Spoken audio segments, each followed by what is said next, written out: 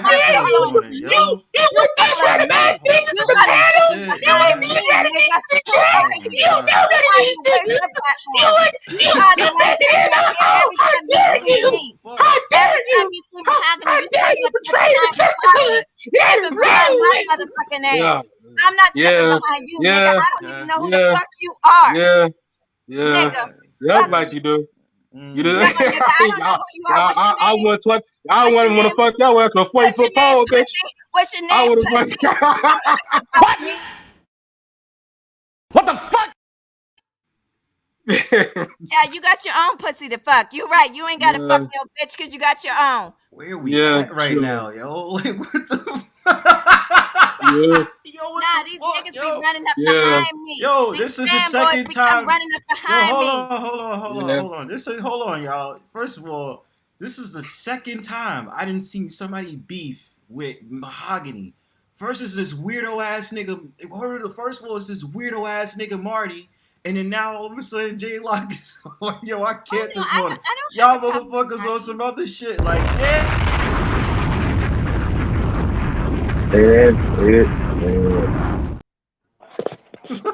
God damn, yo.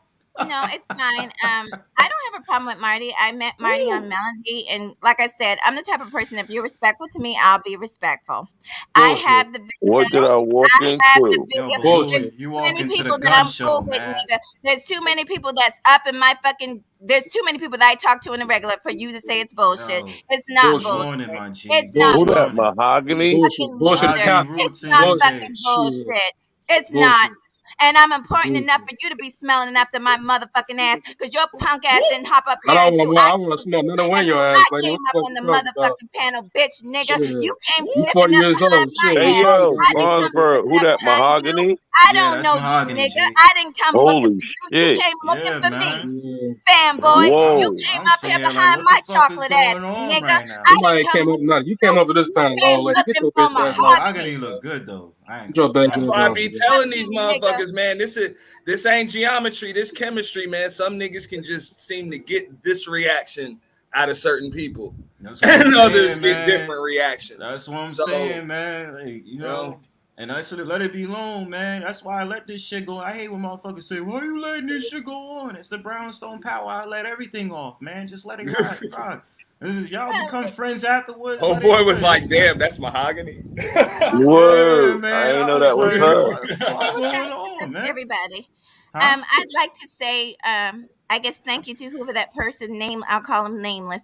I will be, I will be dropping the video so everybody can see it, because what Oh happened was, shit. what people don't realize, what happens behind the scenes. I had a whole conversation with this brother on multiple occasions, and we were going to leave it alone, but he gave me permission to share it and just review what actually happened and where it went wrong. So I was going to wait till tomorrow till my boyfriend is off of work so we could do it, but I'm gonna go ahead and I'll just do it without him. And then when he comes home tomorrow, we'll go ahead and go through it together, because he had choice words about strange men online saying that they were gonna hit me in the face, and that did happen. Yeah, Saying that's that they were gonna beat me up, that did happen. I don't. That's on Why the would clip. they say that? that's That's some just sucker like shit, man. Melody. what?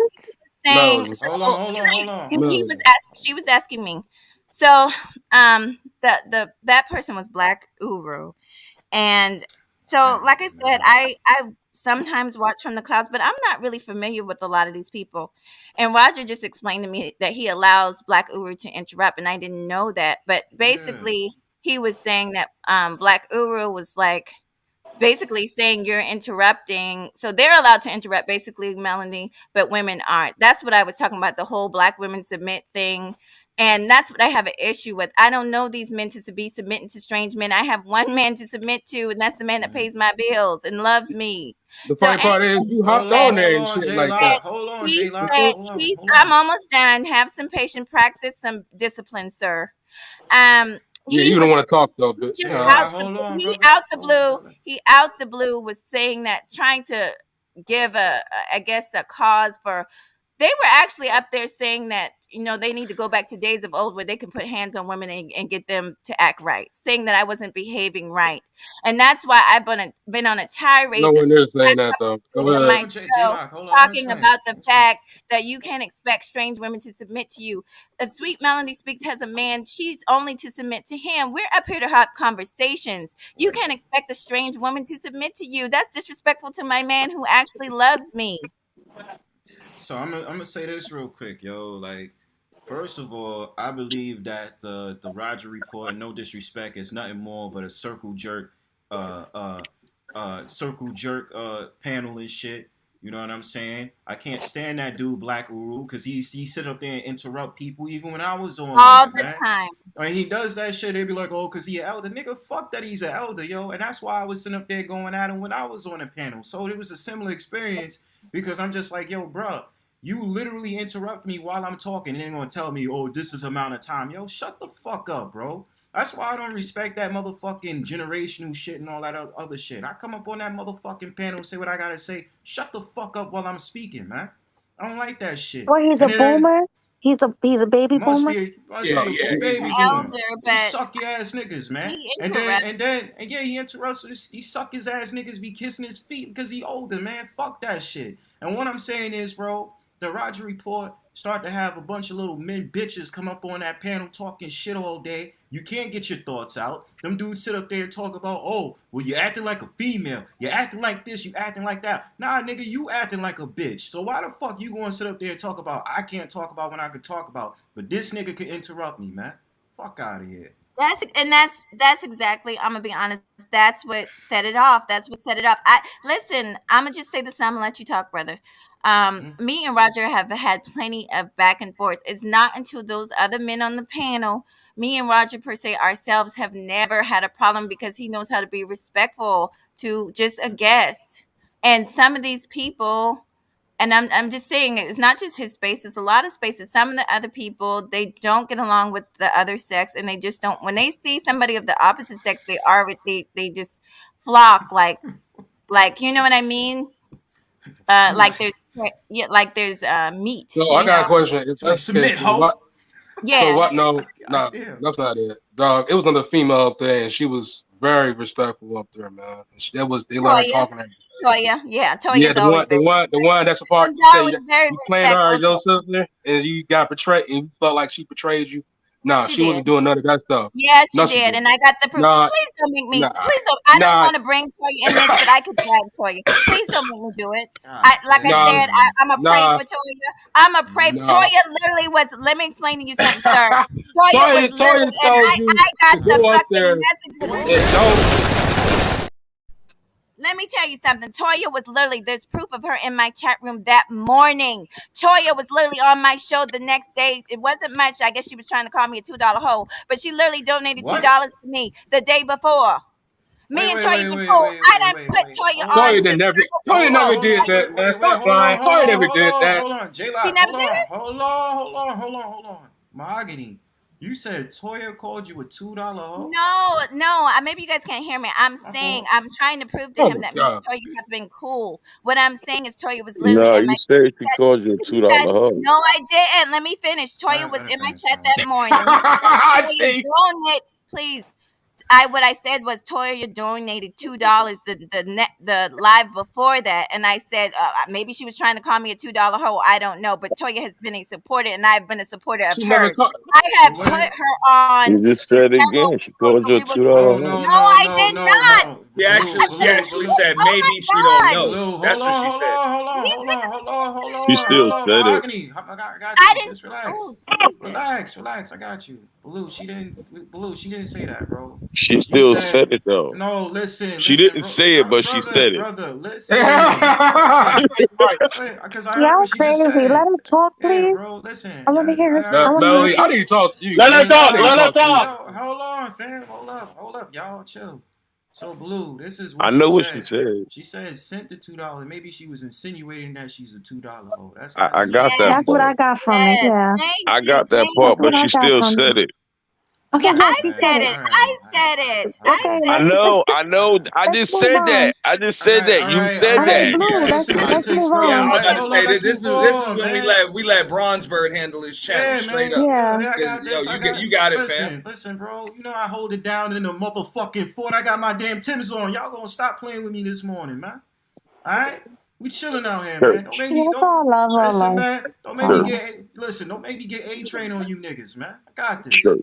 All right, Church. I got this, man. You good? You in good hands. That's all right. So Mahogany, finish your story. What you were saying? Go ahead. So what I'm saying is, because this person obviously doesn't know me or her, I can name the names, but I've recommended Toya to a lot of other shows in this space because I've spoken nothing but good words about her, to be honest. And everybody will tell you that. There's people behind the scenes that will tell you, nah, Mahoghany said good things about this woman. I suggested her to several channels, and she went over there and did shows with other people in the space. And I've been like a huge, I won't say fan, but just pro her because I think she's a beautiful lady. But so when I went over there and to see her saying all those things in the chat, and it's like I said, it's in the video. You can see where she's talking about Can stupidity, I ask you a question? Hold guys, on, let her and finish. she Once made you a finish. lot. I won't even say slick comments, just real rude comments, telling the men thank you for your patience, which is fine. A lot of them I didn't even address, but when she got up there and started like, because saying that she's not my sister and all this and that, really, well, if I had known that, I wouldn't have recommended you to half the people that I know. That's what I was saying to her. Okay. Can I ask her a question? Go ahead, Blue. You got it. So, because of the whatever friction, why do you feel like she was insinuating that you was a $2 hoe? That's the misunderstanding. What I'm saying is, you got to see everything kind of in its context. Me and her were cool. Then I go over to this man's platform, and she flipped a script on me and made it seem like she And then was. send you $2, and that made you feel like she was like No, trying to. I was just saying that. I was saying, well, who knows? Apparently, if she felt that way When you see all the comments that she made, now I'm gonna have to bring her into it, and I wasn't going to. I was gonna let her slide. But when you start making comments Let it about the type of slide. woman I am, and you start making comments, making yourself seem like you're so much better than me, right? So Okay. I said, I'm saying up here today, well, maybe she thought I was a $2 hoe. Maybe that's something else that she was saying subliminally. Because the Understood. thing of it is, she never came out and said that she felt that way about me until that day on the Roger Report. So pretty much, you subliminally you felt like she was trying to say that. No, well, when we went on the Roger Report, it all came out. It was quite ugly. It all came out. She told me she's not my spiritual. She told me she's not my sister. She told me that me and her don't align. It's all. I'm gonna have to play it, but it's all Yeah, I over was there. gonna say, send me the stream. I want to see it. Okay, I'm gonna send it to you. And you also told her that she should bow down and forgive the sisterhood for No. beg for forgiveness. Yeah, you did. I I seen didn't that. say you're This is Yeah, you like did. round 3, my nigga. I seen Saturday it. I morning, heard man. it. Can I finish? Yes, I did. Can I finish? JLock. Can I finish? So Because hey, you're yo, denying yo. This is what we gonna do, man. Let Mahoghany finish her point. JLock, you explain your story, then after that, we all come into a conversation after and assess the shit. You understand? Thank you. You got that? JLock, you heard me? Thank you.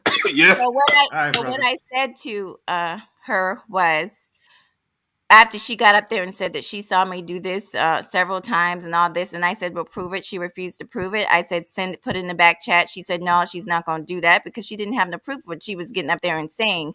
And me being the type of person I am, I said, well, we started yelling and screaming I started yelling and screaming because I was pissed. Because I know this one was just in my chat that morning. And I said, you know what? If you're going to sit up here and blaspheme me and lie on me, prove it. What channels? So I was yelling, what channels? Tell me.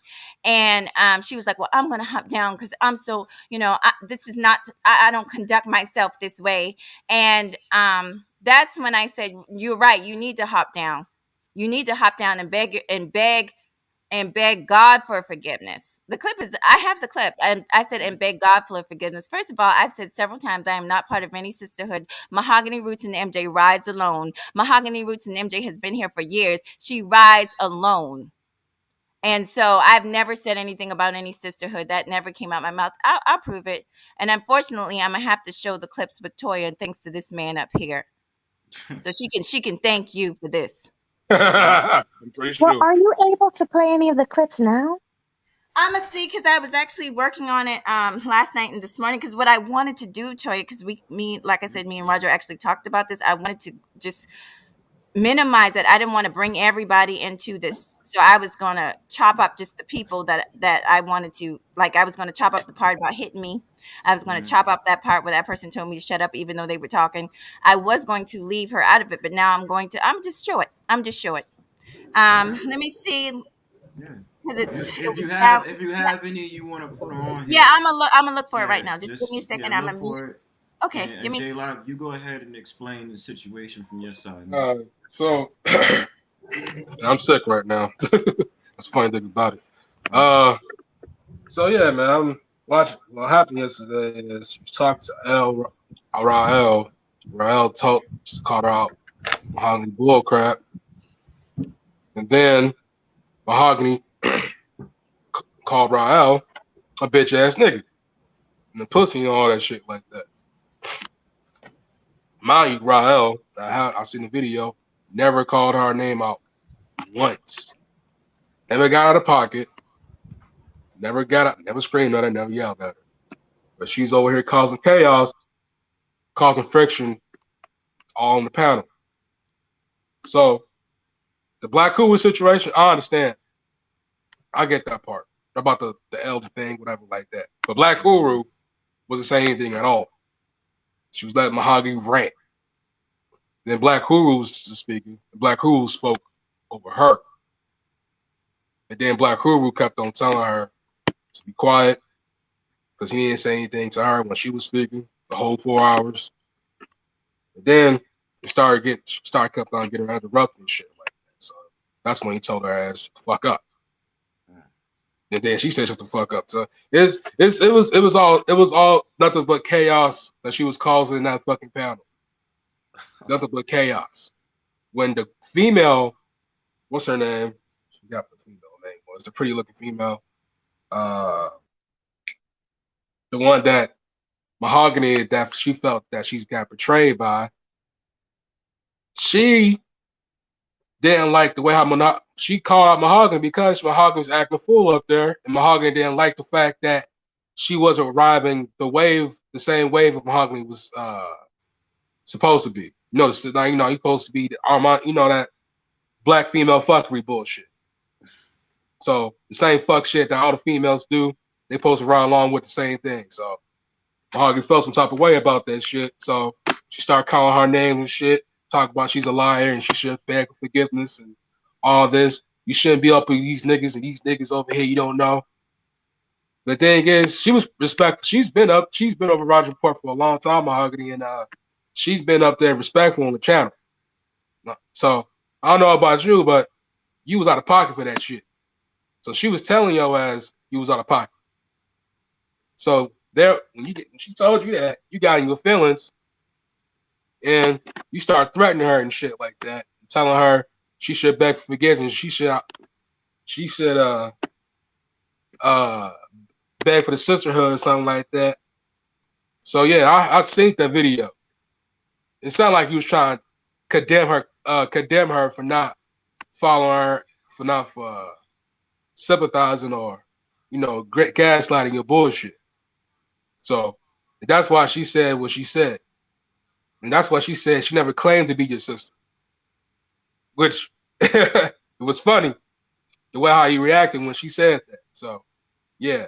So what you saying here is not all up to par here. It's all bullshit. It's all bullshit. Like I said, I'm still trying to find it. I saw to beginning to end, and you doing it right now. The black woman said interrupted. I didn't say anything to you. I didn't interrupt you one time. JLock, hold on, I man. didn't interrupt you one time. Hey, yo, why y'all yelling, bro? Y'all making me lose my damn voice, man. Y'all getting on my damn nerves. All right, so you said JLock, you finished or you still going? I'm still going, but it's the problem here, man. That's why he said what the fuck he said. You got. I bet you any man in the panel, if I ask you, is Balootv TV, Chris G, any Fast in Life, I want to ask y'all something. If anybody call you a bitch ass nigga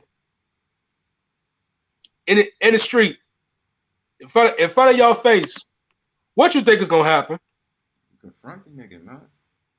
Huh? I'm running. You said what, bros? I'm running. I don't want to fuck that nigga up. It's like, okay. Too much nigga. Black on black crime. I'm out of here. Especially the climate in my city. You right about that. All that shit. Niggas dying, B. Fuck niggas all that. dying every day, B. I ain't got shit to prove to nobody. Yo, I got shit, man. It's like, yo, I'll be like, yo, that's kind of a compliment. My bitch ass nigga. Word. Hey, yo, you might say that shit.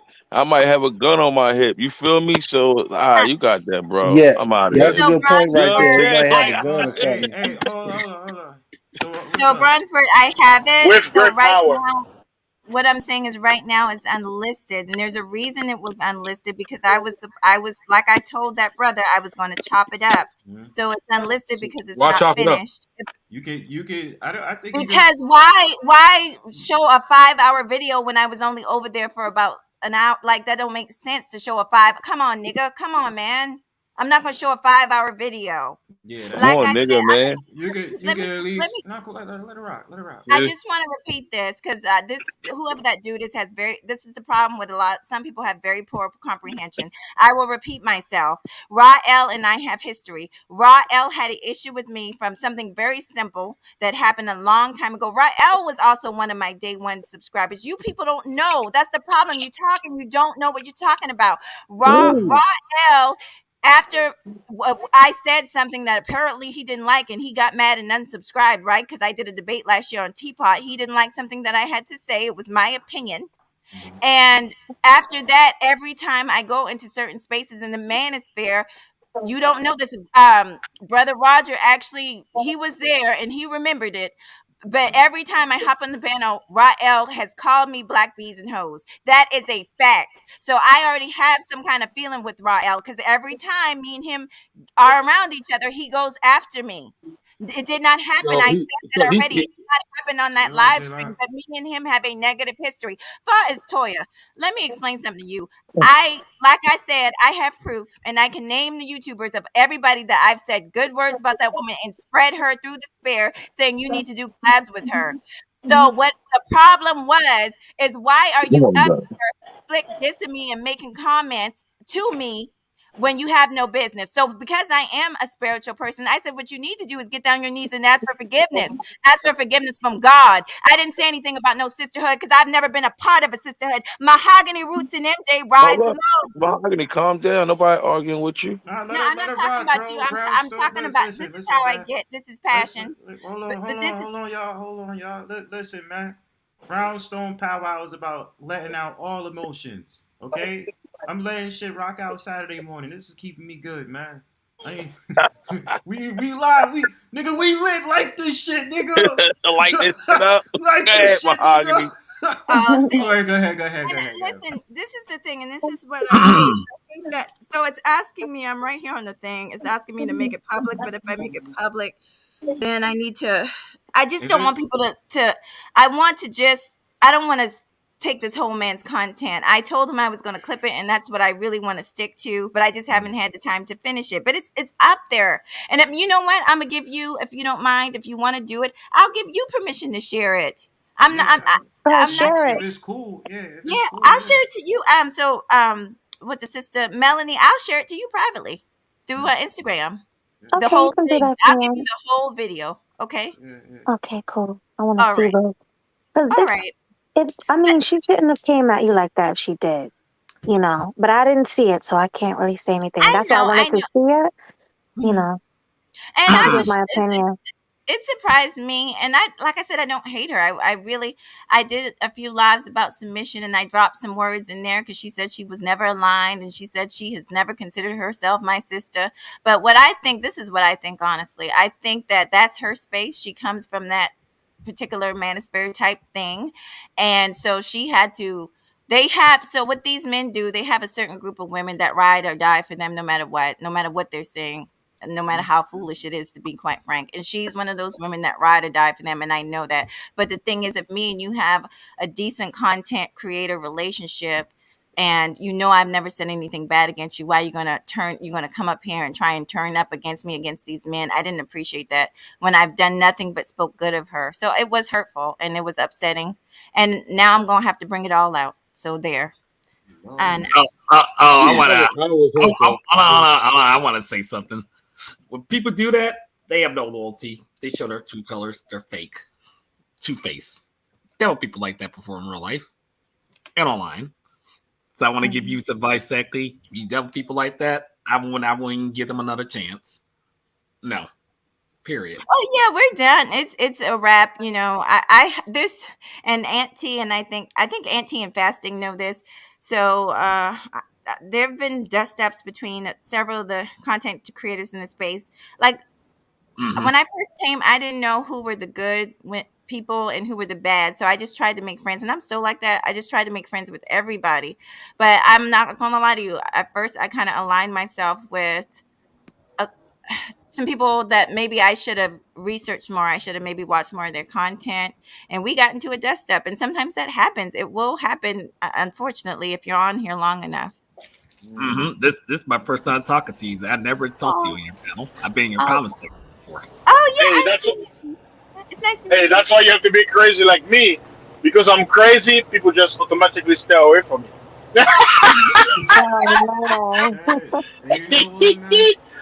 I'm like, I can't. What is it? At least I didn't say, I hope you die in your own excrement. Yeah. Shout out to Obsidian. We remember. Hey, y'all remember when Sansare faked her death, right? Remember when she faked to die, and Obsidian was going up there? But guess what? Now they're partners. They're doing live stream. I'm telling you, man, it's how Dude, don't take this seriously. Yeah, you can't take it seriously. Yes, I don't think how she feels. It's like you can't force somebody to submit. First of all, like you got a partner in real life, keep your damn mouth shut and shut the fuck up. Yo, the only thing I tell how it is. I don't give a fuck if I take somebody else. The only thing I say to all this shit, next time motherfuckers got out of line, you just gotta hit them with this. Cut that bitch off. Next caller. I remember that. So I know how That's MJ funny. feels. I understand where she's coming from because I have a damn fiance exactly, so I know exactly where she's coming from. I know how she feels on that. But at the end of the day, it's a lot of hoe ass niggas that feel like they can go ahead and flex their alpha dog false pretenses, sitting up there talking about a woman must submit and blah blah blah and this that and the third. That's why I had to stay out of that shit with a lot of these fucking panels, man. Like I had to say because dudes come with this bravado, right? And they swear any woman that comes around. So if it's ones that's cool, common, collective, melody, a couple of other people and like that don't give no pushback. Like, yeah. You know why that is? Because they serve as guard dogs. You understand what I'm saying? And when it's a man with integrity like me, and I come over there, I talk my shit, and I'm off in opposition. Oh, you acting like a woman. You this, you that. Nah, nigga, you bitch me, bro. And that's the problem. I can dog these motherfuckers out. Hold on. Listen. Hold on, man. I hear you. It's like it's a lot of hoe ass niggas that have that type of bravado, and I'm not feeling that shit, bro. It's not, I'm not going to talk like you don't know what submission is. Half you niggas is not married, bro. So how the fuck you going to talk about submission this, submission that? You can barely even have a girlfriend. And some of y'all got baby half was extremely generous. Half is extremely generous. Way less than half of these less than them is married, man. You know what I'm saying? So it's like these dudes. Listen. These dudes have circle jerk from yesterday. It ain't the men that's making y'all be horrible. Mahoghany, play that from the beginning. I didn't even know you was playing that while I was talking. Yeah, you said, "Oh, I've been peaked at Rael." Oh, I didn't know. Sorry. No. I'm sorry. I'm so sorry. No, I'm trying to find. So I meant to be on mute. I'm trying to find some of it for you. Just give me a sec. Just give me a minute. I'm sorry. Just mute up real quick. What I'm saying is like a lot of let's have these niggas that talk about submission shit. Are not married. So it's like you have these dudes that have these circle jerk conversations, talk about, submissive, blah, blah, blah. Women all day, man. That's why I told people, y'all starting to annoy me, man. Y'all come over to Brownstone Powwow, ain't gonna be no goddamn circle jerk. And then I call niggas out. You know how I do when I come over here. Any one of you niggas get on some softy, shitty girls on a panel, I'm calling your bitch ass out, nigga. That's how I feel. I'm transparent with mine, man. I even say it for exactly because, like, I mean, you talking that shit, trying to think you're gonna harass and talk shit. I'm gonna come after your ass. I'm gonna roast you like there's no fucking tomorrow. I'll bring that Israelite shit on your ass. I'll really just go on you. That's right. Hey, Bronzebird, you mentioned the circle jerker, right?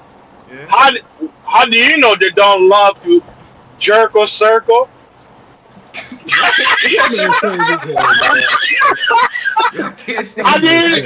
Why did they enjoy doing the jerking in a circle? Think about it. Yeah, shout out to Black Red. Think about it. Damn fast. Yeah. I don't know. I don't even know who these two people are. JLock, Chrissy. I don't even know who y'all two are at all. So I'm not. Look. I'm not gonna say nothing bad about the Roger report. I had a lot of decent conversations over there a while ago, but I stopped going over there for the simple fact that I got sick of having the same conversation every day. I met a lot of cool people over there. I think a lot of people were able to build platforms after being over there, but I'm not having the same conversation about how fucked up women are every single day.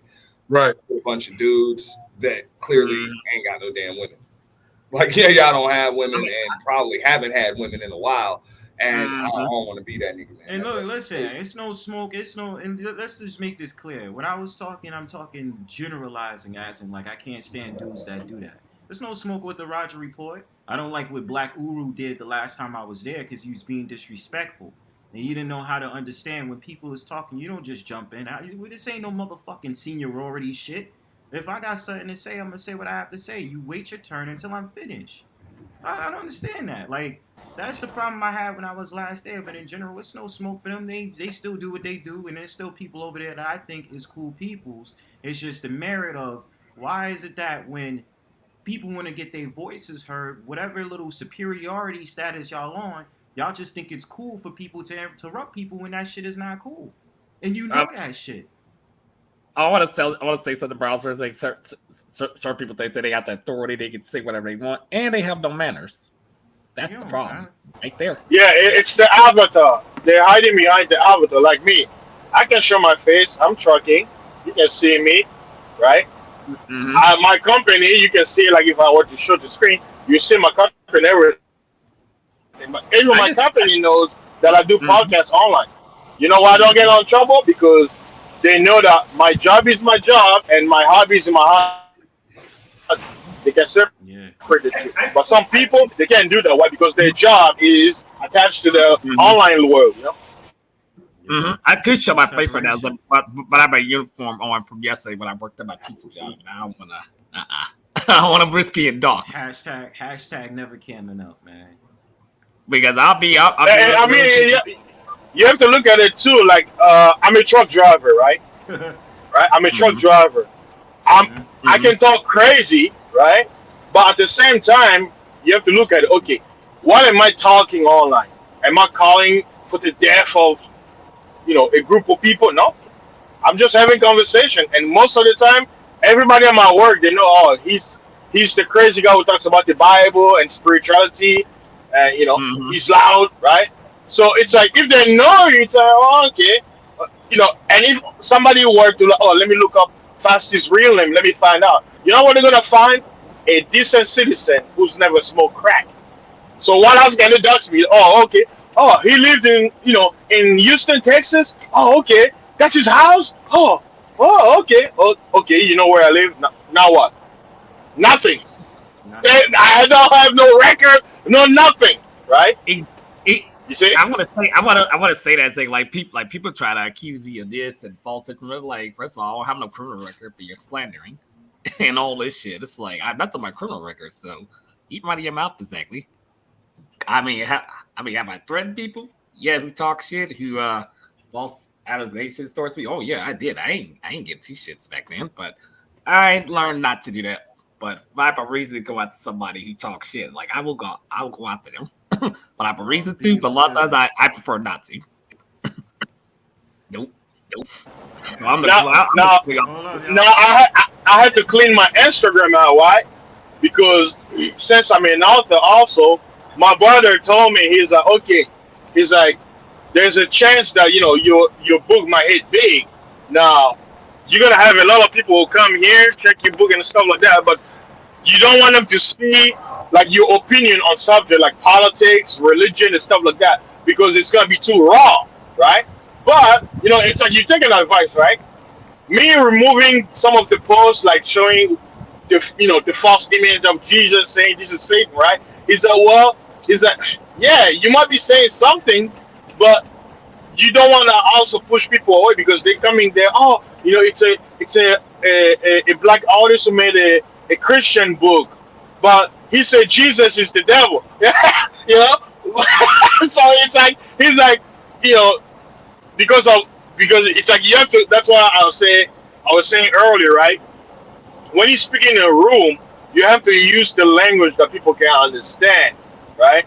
You don't want to speak things that's gonna go over their head. So like English language, like the terms of race, right? Black and white. If I come here and use the actual terms, people be like, okay, red people, brown, dark. So like when someone says brown, who do they think of? Hispanics. But they're not brown. You're brown if you're dark skinned, right? Because you're darker shades of brown. Because brown comes the mixture of black and red, right? That's why you have the brown clay, or people call it red, but it's really bright brown, but they call it red. So, but you have to use the language people can understand. So sometimes we get caught up on the technicalities, but you can't do that. So you have to speak on on the broader sense, so people can understand. But this kind of subject, we have to also understand too, right? Speaking about language, some people come online to say something that will hurt on purpose. It's part of witchcraft too, because one thing I learned is what if someone is saying something to incite something in you to make you angry, he's sending a spirit, because what everything is made from your words, right? The whole thing, sticks and stone may hurt my bones, but words will never hurt me. That's the biggest lie ever they told to children. Words kill, because you can manifest. So some people, their mission in life is, let me go online anonymously, insult people, call people names, say, and you know what? They get it hard on, feel like, yeah, get angry, show us your face. But they don't understand it was a spirit that entered into you. So, someone crazy like me, nothing someone can say to me that'll hurt me. Like, me coming from Africa, you have people say, you're not black, you're African. I understand what I mean, but they don't even hear themselves. You calling the blackest person on the planet, the blackest country, and you say, you're not black, you're African. But like I say, if you understand, you're not gonna let it get to you. But someone will be like, how dare you? I'm black. I'm like, bro, you don't even need to. He's saying things to get you riled up, because it's a spirit. People have to be careful. We're black people, so there are some things we're so used to. We've been programmed to have conflict, right? So I hate conflict, right? So I try my best not to get into. But people who know fasting is like, right? Whenever I get into like an argument with somebody, I mix trolling. Why? I don't really hate the person, but I'm trying to make it seem like, look, you're wasting your time trying to argue, fight over me, because nothing you can say is gonna hurt me. You're nobody online. You're a person online that we're having a conversation. Now you're trying to say words to hurt my feelings. I'm like, it's not gonna work. It's not gonna work. It's like someone calling me the N-word, right? He's gonna say, you damn N-word. I'm like, okay, I am. It's Latin. Fasting. Pause your thought, bro. That's a good one. I got you, bro. I'm gonna see this vid, because this is. Oh yeah, the video. Shit. Sure. Yeah. So, like I said, it's 5 hours, so I didn't really have time. I haven't had time to edit it, so it might be choppy. And Did the bad you try thing, to put down the timestamps? yeah, I'm writing.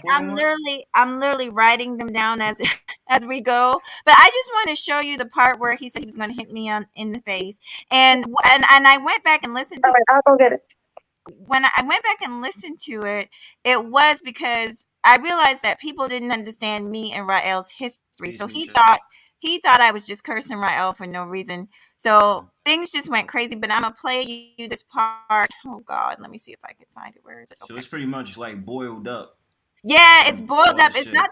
I didn't just go over there and attack anybody. But here we go. You actually did. Go ahead.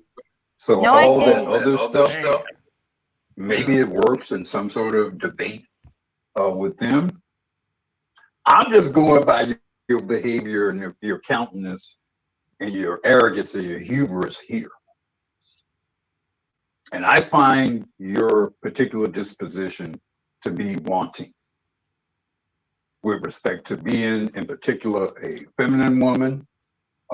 If you are married, you say you are, I might have some questions about, what your husband tolerates with respect to your presentation, particularly amongst men. I don't have a lot of regard for women talking over and through men. And one of the reasons why I don't is because real talk, madam, real talk, and I'll say this to you and all other females, I beat your ass. Like real talk. Get through my man. And so, right. I'm glad you said that. I'm glad you said that. I'm glad you mentioned your husband. Because in the real world, shit is handled between men.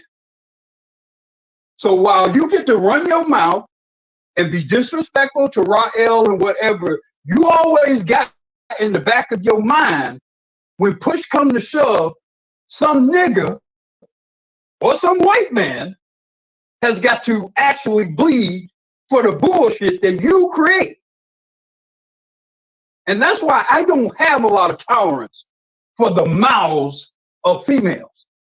Because you all rarely actually have to bleed for the shit that y'all get started. Rarely. So when you raise your voice up at me, I'm not even thinking about you. I'm thinking about who her husband is and what I might have to deal with some other man. Because I know in the end, you ain't going to have to roll the way your husband going to have to roll when this shit get to a certain point.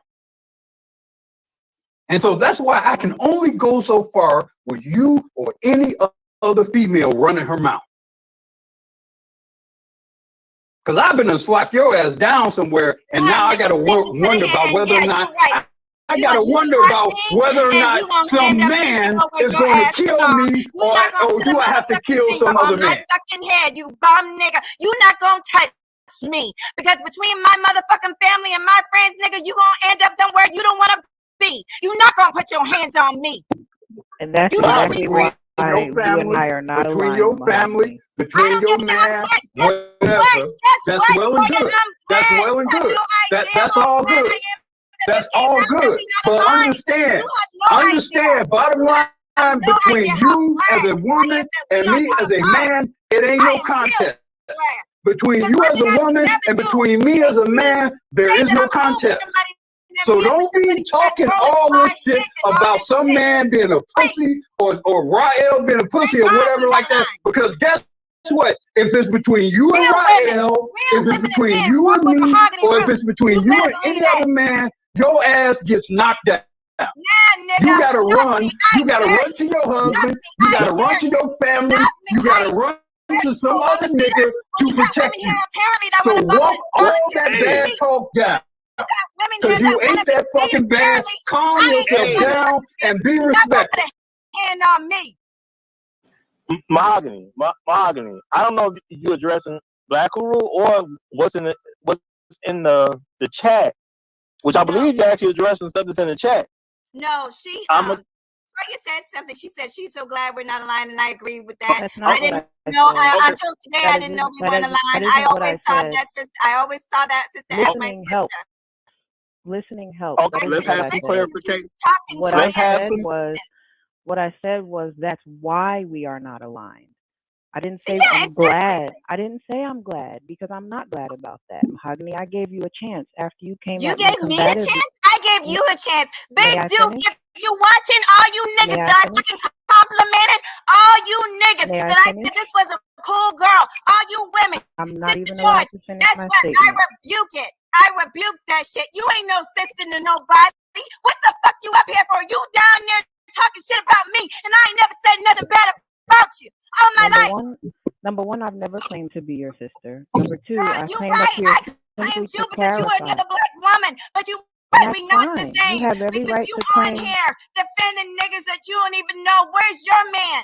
You have every right to claim what you want. You're gonna make me get up and act phone on here. One second, you already are. You've done it. You ain't defending these niggas. Talk to these motherfucking niggas. Don't talk to me. Mahoghany. Look, I'm trying to allow this to be as productive as possible. I already see there's some underlying stuff that needs to be addressed. But the thing is, you're getting upset. You're getting upset because you're taking all this stuff so personal. Please, just try to. We're not aligned. But she was just like, it's cool. It's cool. Thank you, Father. Like I said, I asked the Father, let me see who my people are and who my enemies are. So thank you, Father, for answering my prayers. I appreciate you. I wish this woman nothing but peace and blessings in her life. Nothing. That's all I've ever wished for any of you guys that are Your vision YouTubers. would improve if you had a chance to actually listen when people are speaking to you in a calm manner. You didn't even allow me to finish what I was saying before you started screaming and yelling at me. The point I was trying to make is that upon our first instance of getting to know each other or meeting each other, you were combative towards me. So that was the reason why I said I gave you a chance because even after that first encounter, which is what Rael was referring to in the chat, I still gave you a chance because you walked back a lot of what you did in that first encounter. So I appreciated that. And as a real woman, I can appreciate when someone can come back to the carpet and say, listen, I was wrong here and I apologize. However, the way that you comport yourself in other spaces, specifically like you've been doing today, is why I feel like we are. Name the example. Where was it? Tell me. If you allow me to finish my statement, I would be happy you to saying answer stuff your and question. name the example because I've been everywhere. Name the freaking example. Are you finished? Yeah, I'm finished. You talking. I just don't like to talk over people, and I don't do that here. So anyway, thank you, Roger, for having me. I appreciate it. I'm sorry that this is a contentious conversation that we're having. But the example that I just gave before you cut me off again was that you are comporting yourself in a combative way here today on this panel. So if I've seen you do that in multiple spaces. Name the spaces, you fucking liar! Name the spaces! Name the spaces! If you gonna say it, fucking stand on it. Was it going? Let me do it. I'm gonna drop down.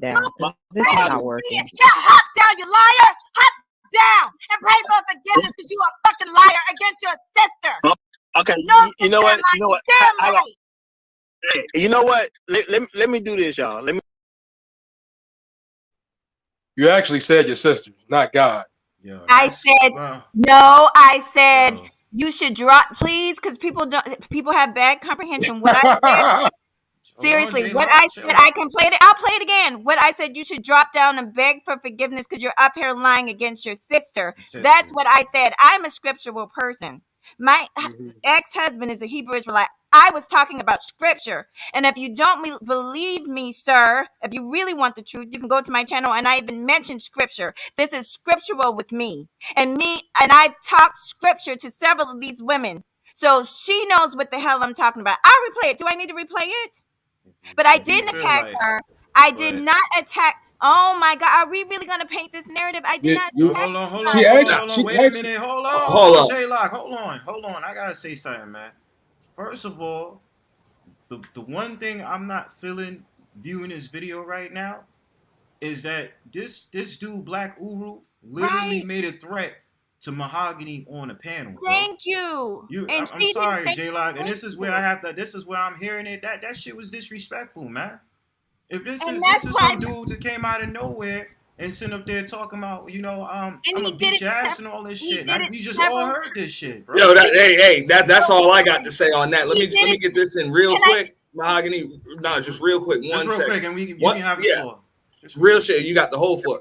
Once a motherfucker say I'll beat your ass, everything she want to say after that, everything she want to say, man, it's all good. I ain't justified, man. That motherfucker said I'll beat your ass. This is what people don't realize about me. Because see, the people who are watching, they don't know what happens behind the scenes. I was trying to clip this to leave that part out. I was going to do it peacefully. Truth of the matter is, if I was a dirty type of person, I could leak this to say someone like Bala. I could leak this to people that would drag the spare. But I'm not. You know how many times I've protected the spare? That's what people don't understand. But see, some of these men actually know the truth because they've spoken to me. I protected people in this space. You guys some of y'all just need to watch because you don't really know what happens behind the scenes a lot of time. You don't know. He knows the truth. She knows the truth. She knows she was up in my chat. Apparently I'm going to have to bring all this out. I didn't want to bring it all out. I didn't. But I just want to show you guys. I got a couple timestamps. And like I said, she was down there shooting shots a lot. And I ignored her. They made it seem like I was being so combative. Most of the time I was quiet. The only time I addressed things when things were just way out of line. You're not going to tell me you're going to hit me. That's why we were trying, me and my boyfriend, and I'm saying my boyfriend, we're engaged, okay? We've been together almost 11 years, but we're engaged. I'm not going to get into why it hasn't taken place, but a lot has happened, deaths in the family and all that, and things to where we're just engaged. So I'm just going to say that. But everybody that knows us, they refer to us as being husband and wife because we've been together since the beginning of time. But he's not happy about this. So what I was trying to do is chop it up. I guess I'm a little lazy because I should have been did it. And I was going to let him address it. I let my family and I let him watch it, and they all agree. And my thing is to that sister. She already told me she's not my sister. I just found that out apparently when she's been in my chat. She could have told me that a long time ago when I was sharing her out to everybody. She could have told me that. But why you not you got so much smoke for me? You didn't have no smoke for that man that said he was gonna slap me in my face and beat me down and all this and that. So see, you guys, people have selective hearing.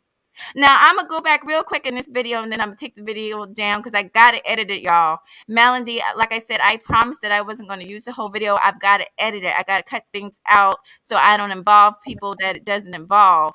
But let me just show y'all some of these comments so y'all can see that I'm not making this up and I just didn't attack her out of nowhere. Because I don't do that. I don't do that to anybody. So hold on. What it is people don't like my tone, don't like my voice. They want to hear. Yeah, I was just talking about that. They don't like soft voices. They don't like it. I'm telling you. I'm stern, and the men don't like that. But here it is. You think it's stern? Yeah. I almost got. So look at I just want you guys to look at this comment on the screen. It's from her, and she made several, and I ignored them. Here it is. Hold on. Here she goes. Stupid games, stupid prizes. Hashtag stupidity is a choice. She was talking about me when I was talking.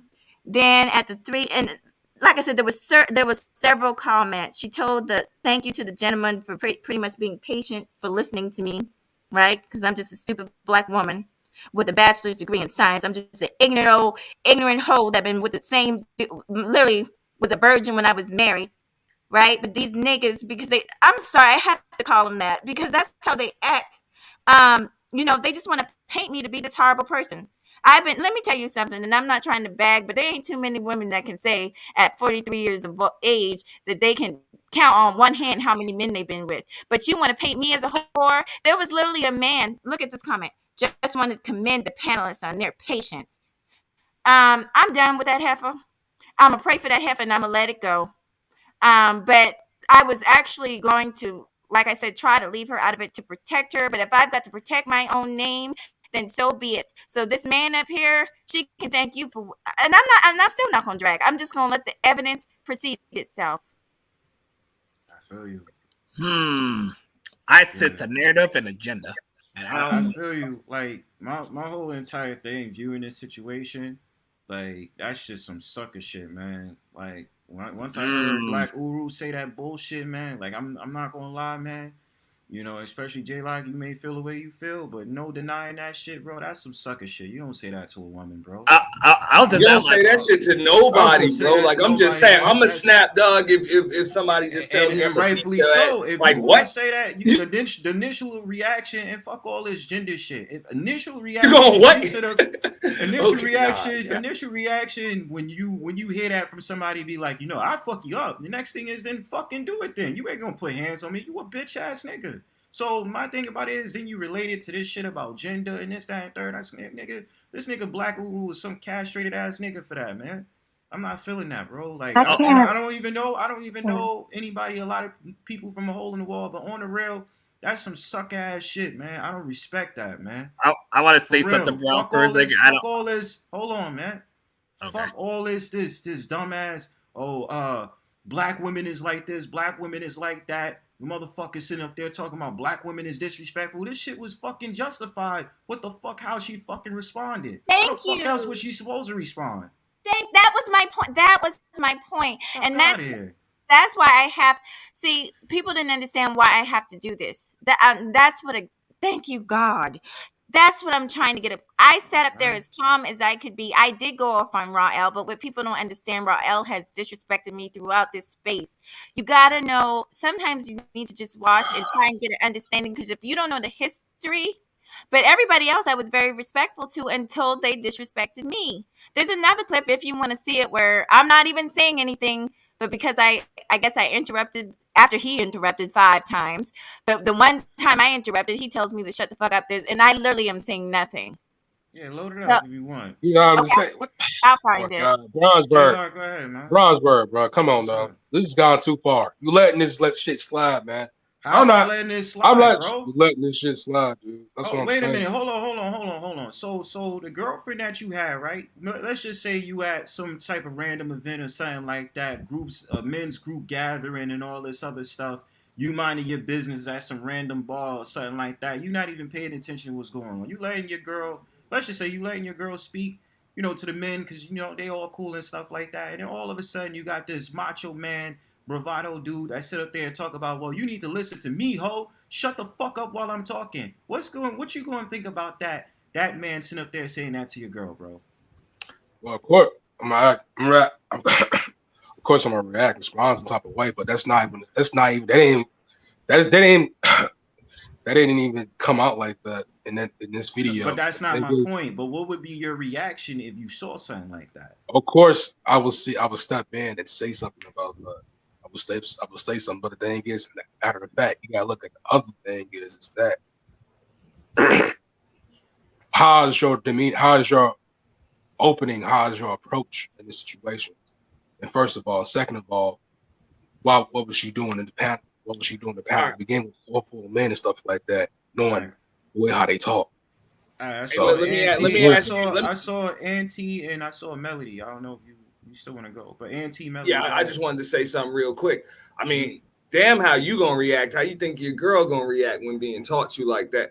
Look, you said you was there. I wasn't there, but we all just saw the clip. When he say I'll beat your ass, all right, and then coming into all that, I'm just physically stronger than you because I'm a man, but yet we on a panel and you got a box and a pop and bubble in the circle just like I do. So right now, none of that shit matters. How you expect her to react? What do you think about that? What's JLock? What's your opinion on that? Man, I respect her react. All the females act. I wish you put your hands on me. Woo. I expected that. It's not shocking, but the thing is, once you come in, all right. I got a question for all you guys. We're in a barbershop. Since you asked me this question, we're in a barbershop. This is like barbershop talk, right? This panel is like barbershop talk, right?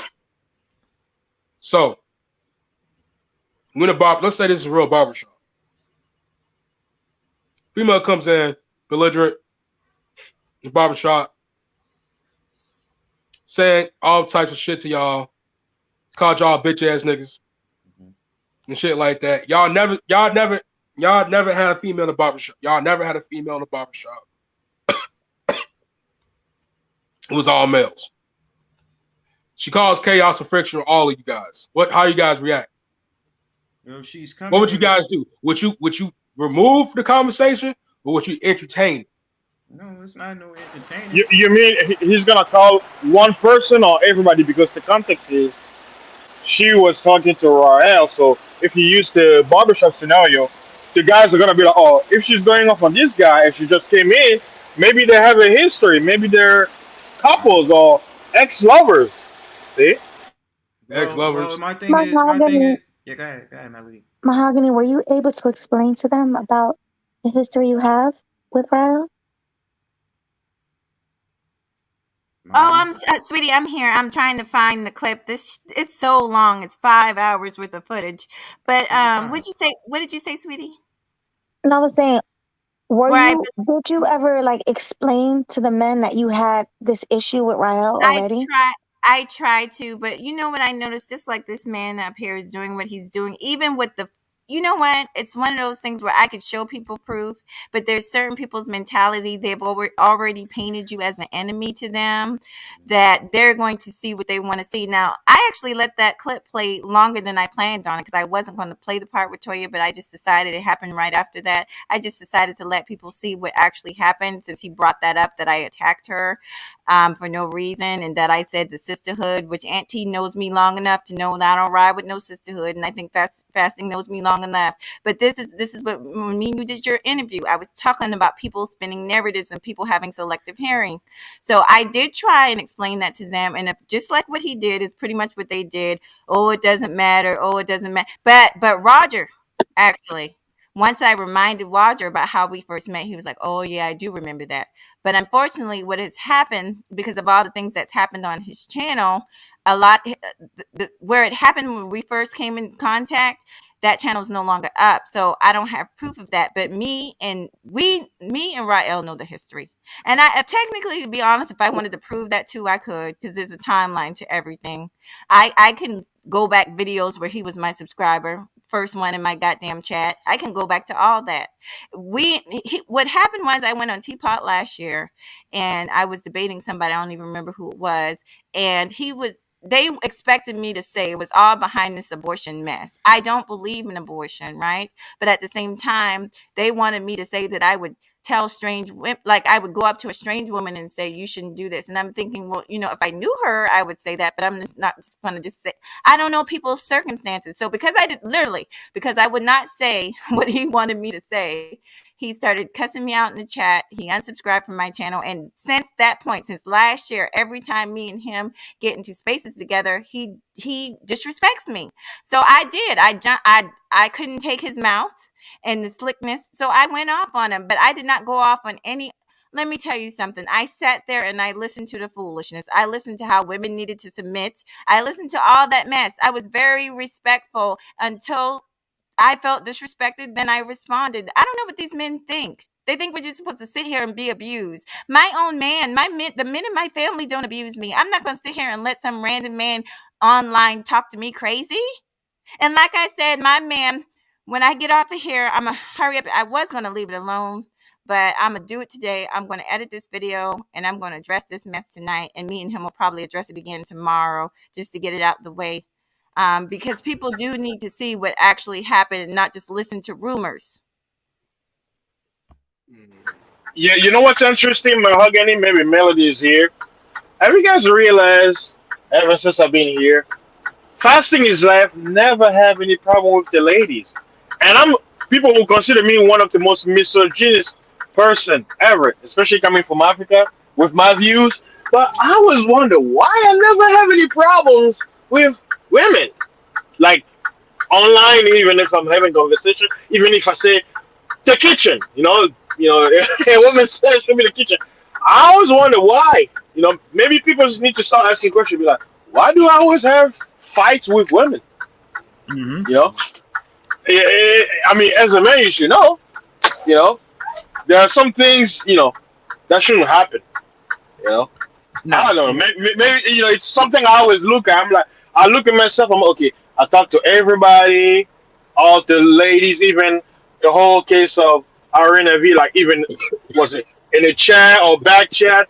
I always have conversation, make laugh, tease, and all that stuff. But I never go beyond to the place where we're gonna start fight. If it's trolling, that's another thing. Because I remember me and Jessica back in the day, we used to troll, and I used to tease. I'd be like, we don't see your face. You could be a man in drag. Everybody knows fast singers I have with the song. The I don't want to say the word because it's bad, but the Sodom and Gomorrah, yeah. But I have to, it's a logical question. Okay, if you're a guy in a manosphere who always fights with women, maybe it's not the women. Because every guy, okay, you may have a quote unquote strag, of course. She's gonna be a strag to every guy, but it's like if you as a guy, right? A man is supposed to be logical. If you are here fighting with women, more than one, maybe you need to rethink yourself, That's just me. Oh, can I hold on. Not every man out there is a man. You got Xiled one on the panel. Welcome, man. What's good?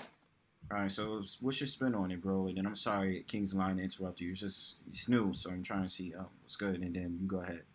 I apologize about that, but no, I know Mahoghany. I've known her for a few years online, and honestly, I don't feel like she was wrong for coming out of her character. She was attacked. Somebody tried to support the person attacking her on the attack. No man should talk to a woman like that.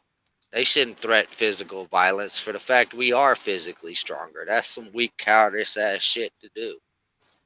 Thank you. And thank you, sweetie. And that's the thing. And that's why I can't wait till Sunday, because I'm trying to get one of a friend of ours, friend of the family. He's a guy, he's military, and all the men, because I wanted to see if I was crazy.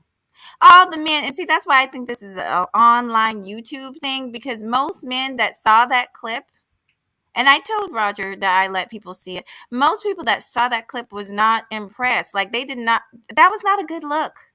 And it also said something about her because she had nothing to say about it. As a matter of fact, I could call her out because I went back over there at 1 p.m. And what happened was I was backstage, Auntie, because they were still talking. So I stayed back there.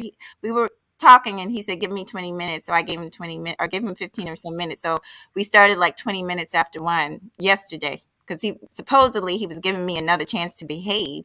But I thought about it. I was like, you know what? If I'm going to say that I didn't behave my best, you got to admit that some of these men didn't behave their best. They didn't even want to address that.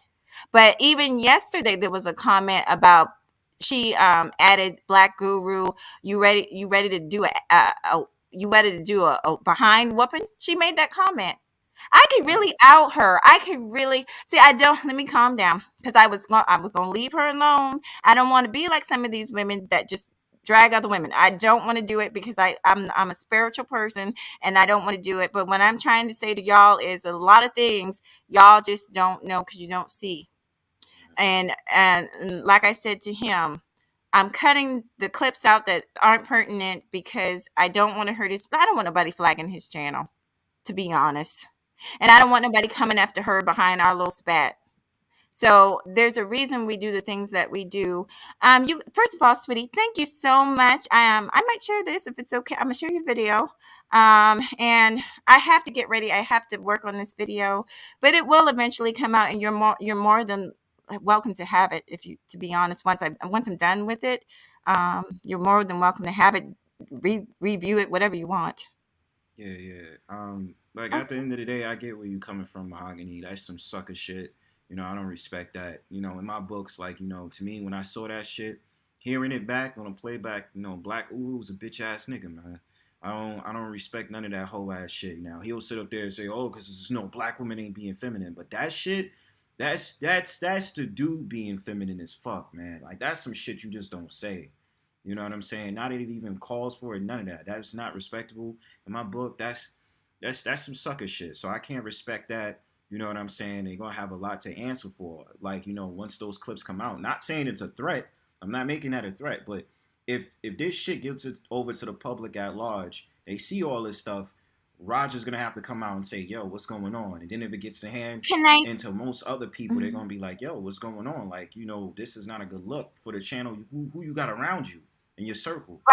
Bronzebird, that's literally why we talk. That's exactly what you just said, is why he took the video down, and why I agreed to clip it a certain way to kind of give grace, not to him, but just not to cause any problems, because we all know, like, we would never do that, but there's other people that just don't say, they just don't like me. If I were to get up here and do something crazy, on their first chance, they're gonna do something with it. And so we're trying to just move about it in a smart way. But to be honest, there's always something being said over there. But I'm just gonna try and do it as smart as I can, to where I'm just addressing the people that I'm trying to address, and I don't want to bring harm to his channel, because he's worked very hard. Yeah, he's worked very hard for his space, and those men, that's their space, you know. I do respect their space, but just don't come at me crazy. Yeah, I mean, I wouldn't want nothing to happen to his page or anything, but it's just kind of like, you know, on the real, if it was my shit, you know, any one of these dudes on the panel, everybody knows over here at the Brownstone Powwow, I'm quick to check you. So, you know, if you say something foul, I'm gonna check you on it. Like, yo, we don't do that here. You know what I'm saying? And my thing is, you know, hearing that, I just feel like at the end of the day, fam, you know, yo, Black Uru need to check himself, man, on some real shit. Now, I know motherfuckers get all wrapped up because it's YouTube and you can speak behind an avatar, you can say whatever you want, but general principle on some real shit, fuck all this YouTube shit, fuck all this internet shit, that shit is not cool. That's below the line in my books. Bronzebird said that shit. I'm not cool with that, and I don't like that, man. So I don't want to hear the next day, well, because, you know, black women is usually like that. Fuck that. That's on some real shit. I don't respect that. That's some sucker shit. and Black Uru, I would say that to him directly. That's some sucker shit, man. I don't like that. I dead don't like that. And I just want to say, to be fair, what I'm going to do, I'm also going to show my bad behavior when I went at Rael, although he was saying stuff. But I've got to learn one thing about me and Sweet Melody. I think I told you, I've got to work on keeping my cool. And I've talked about this. And Roger even told me, you got to keep your cool. You got to keep your cool. And that's something I have to work on. I do. Even, just because somebody's poking at you doesn't mean you have to react. So I need to work on that. Like that. What's that question he asked me earlier? He said, if a guy come up to you and say what he said earlier? JLock, what was the question you was talking about in the barbershop or something? Oh, forgive me. Let me comprehend this shit. If a guy come up to you and say fuck you or something? No. These guys come over here in your fucking space, calling you all types of bitch ass niggas and punk pussy ass niggas and shit like that. Yeah. Now it go back. See, he asked me that question. See, I said I'm walking away because I've learned to keep my cool. You see what I'm saying? I could sit there and say this and that, and you know what I mean. But again, like you said, Mahoghany, between men and women, both sides need to learn to keep their cool in situations. Because I got a friend of mine live down the block. He said, "Yo, Blue, when you out, you chilling, yo. If you run into any type of thing, argument, yo, leave it alone. Walk away. Don't engage it." And I'm like, why he tell me that? But he had a conversation with somebody that passed away. I didn't even know they had passed away that day. And that was just the energy he was just putting out in the universe. You know what I'm saying? True that. Because sometimes we all have we may experience people that we know or something and they got into an altercation. And if they had just simply walked away and left it alone, they probably still be here with us. You understand what I'm saying? Look at the incident with Takeoff. You know what I'm saying? If it would have happened differently, he'd probably still be here with us. So I said that out of experience. You know what I mean? Well, I'm gonna say this. I'm gonna say, Baloo, you definitely right. You know what I'm saying? And even with me trolling, people may think I'm mad or something like that. I'm not. I'm just having fun. Nah, yeah.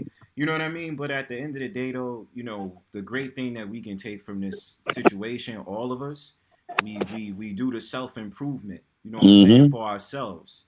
And when we start to look at things back on it, he's like, yo, that's silly. I'm gonna move on to bigger and better things, because what does what I mean? It's not even worth to give that person no energy no more. You know what I'm saying? You don't have to come back into it again. So as long as we learn, all of us, man, everybody on this panel, we learn our lesson and just be like, all right, cool. You know what I'm saying? That happened, whatever. I'm not gonna get into that type of mode no more, because I know better next time. You know what I'm saying? Sometimes you gotta fall on your ass to get back up and be like, yo, let me wipe myself off. I'm still here. You know what I'm saying?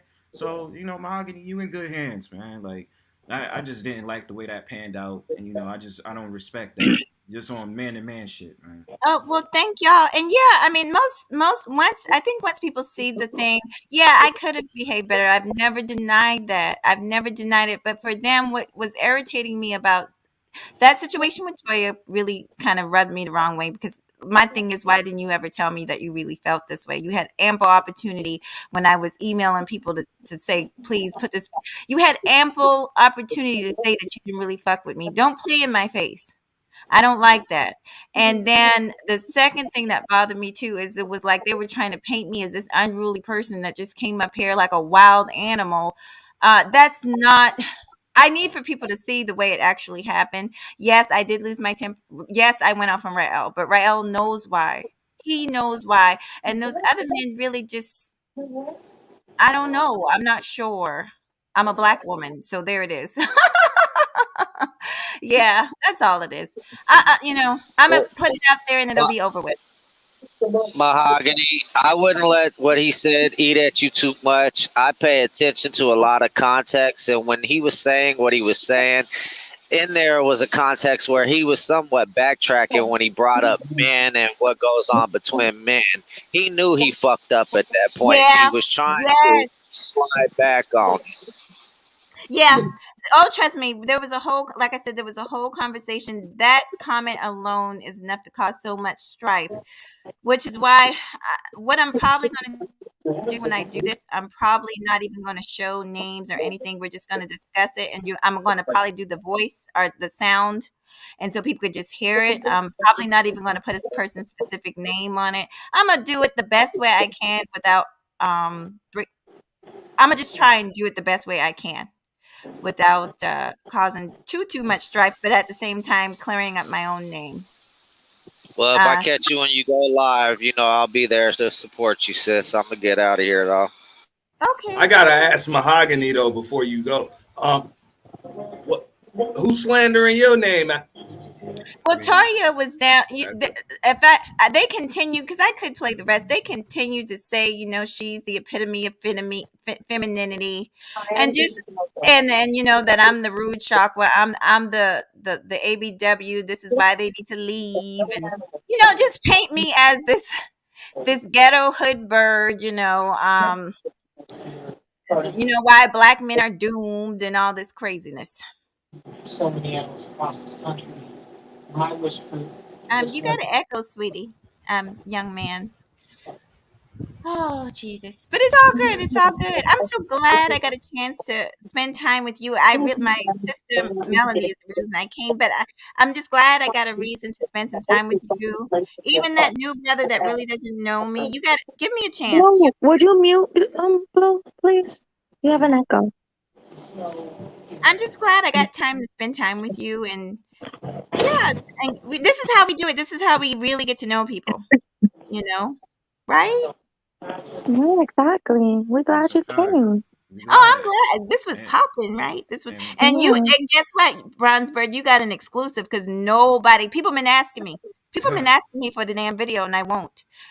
So nobody has really seen the whole thing because he took it down. So no one has seen it since. So you got an exclusive here. Yeah, but and just know this before you go and shit like that. You always welcome over here. This is why I kind of just disassociate from the manosphere sometimes. But that's a story for a different day. But you always welcome over here. Thank you. You know what I'm Thank saying? you. And it's cool vibes. Everybody's pretty much respectful in the Brownstone Powwow, of course. So come through anytime. Oh, I will. I've been peeping, and you, of course, vice versa. You're always welcome over there. And as a matter of fact, before I came over here, I had to go back because I've got a few new people. I keep on saying I'm gonna stop giving wrenches, but then I don't want anybody to feel bad if they don't have a wrench. So I gave several people. I think I had to give We Unlock a wrench. I had to give a few people wrenches, and then I'm gonna stop. But anyway, peace out, y'all. Have a good morning, sweetie.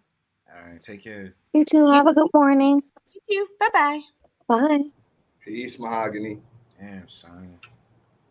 Yeah, that's a whole different conversation in itself, right there.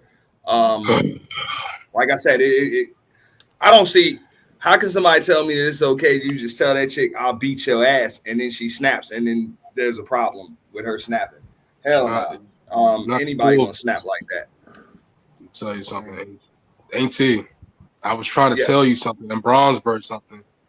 She showed that clip, but she didn't show you the actual clip as what happened, what started at the beginning, and what led up to it.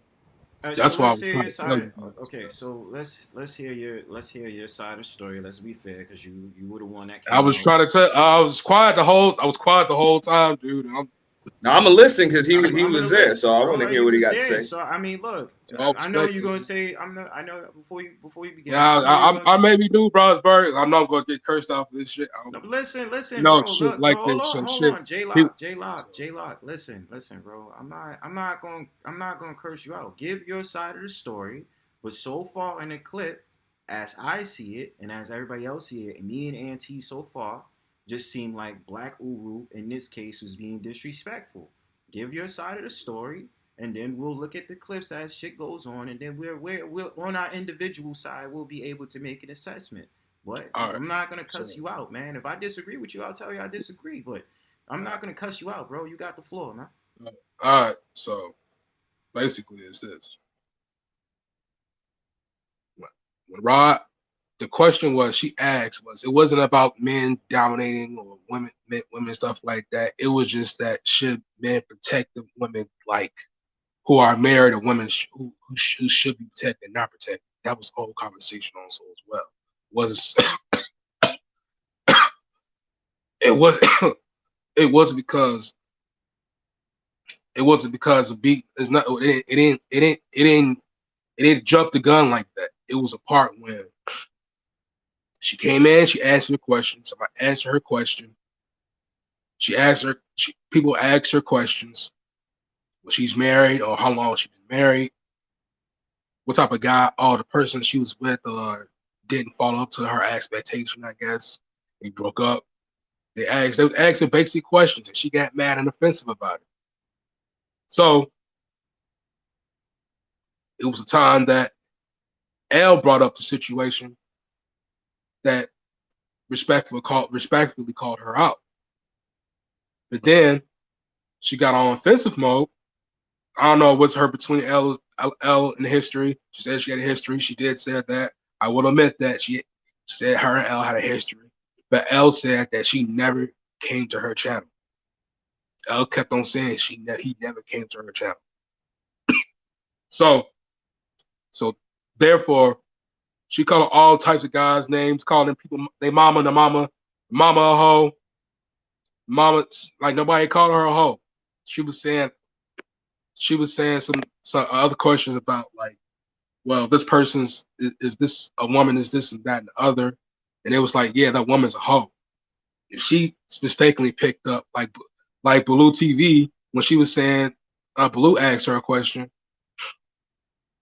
and it was like, oh, it's like yeah, she called me $2 hoe, I guess. And she like, did she call you that? She said no, but you said it or something. I would think Baloo was like, but you said it, you didn't, you know. But she was saying it was like the things like how she was acting to Balootv TV. But nobody called her a hoe. But she was calling everybody mamas hoes. She was calling everybody a hoe up there, bitch ass niggas. Rael, a bitch ass nigga. Everybody off topic, off subject. Roger Report kept on telling her, we off the subject, we off topic. Don't worry about the people in the chat. Don't worry about nobody else in the chat. Kept on telling her about that. So everything started to lead up to pent up argument, anger, and the energy started shifting another way. And then Black Huru started to speak. She started speaking over Black Huru. Black Huru kept on politely asking her, can you not interrupt me? You give that person, when you give somebody a chance to not interrupt you so many times, and Bronze, I understand what you're coming from, because like Black Huru, when he said that, when Huru interrupts you and stuff like that, when somebody else interrupts you, you have a limit amount of patience for that person. So when you tell that person so many times to stop, what is going to happen? What do you think is going to happen? You're going to tell them shut the fuck up. And then it lead on to that. The argument led up to, I'm gonna whoop. He said, like, that's when it lead up to I'm gonna whoop your ass incident, which I'm not justifying it, which I'm not making excuse. No, it's not true. I'm Mrs. Queen, buddy. No, it's not true. It's not. If you look at the whole video, you didn't. So, not to cut you off, so you pretty much saying that, but the sequence of the conversation that they had, she kind of riled him up, and then once he realized he was riled up, he said some things, and then he kind of backtracked. That's pretty much what happened. Basically. Okay. Basically. In a nutshell. Rob, yeah. You summed it up. Basically, you summed it up. Yeah. Yep. That's basically what happened. And that's what I'm saying. Like, what do you do in situations when somebody comes to your space? That's why I said the barbershop incident. Everybody's having a good time. Everybody's not doing anything.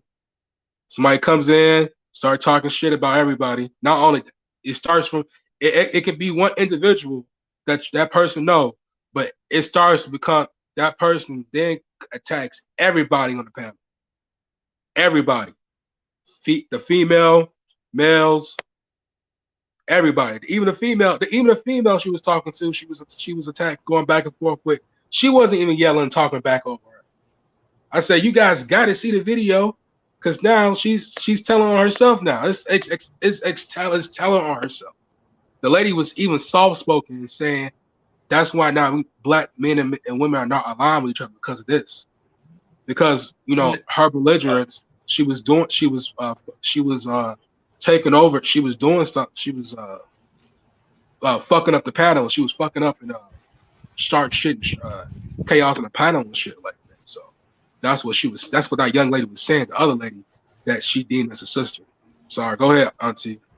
No. What I was about to say is it's like this. Okay, so if women are allowed on the panel, then they're just a panelist just like anybody else. So I think what people tend to assume over in the space like that, or that space in particular, is that the men hold superiority or something like that, over there. So when their energy gets reciprocated, like it looked like it did, I hope I hear more of it. I ain't hear the whole shit. I don't know. I'm hearing your interpretation and I'm hearing hers.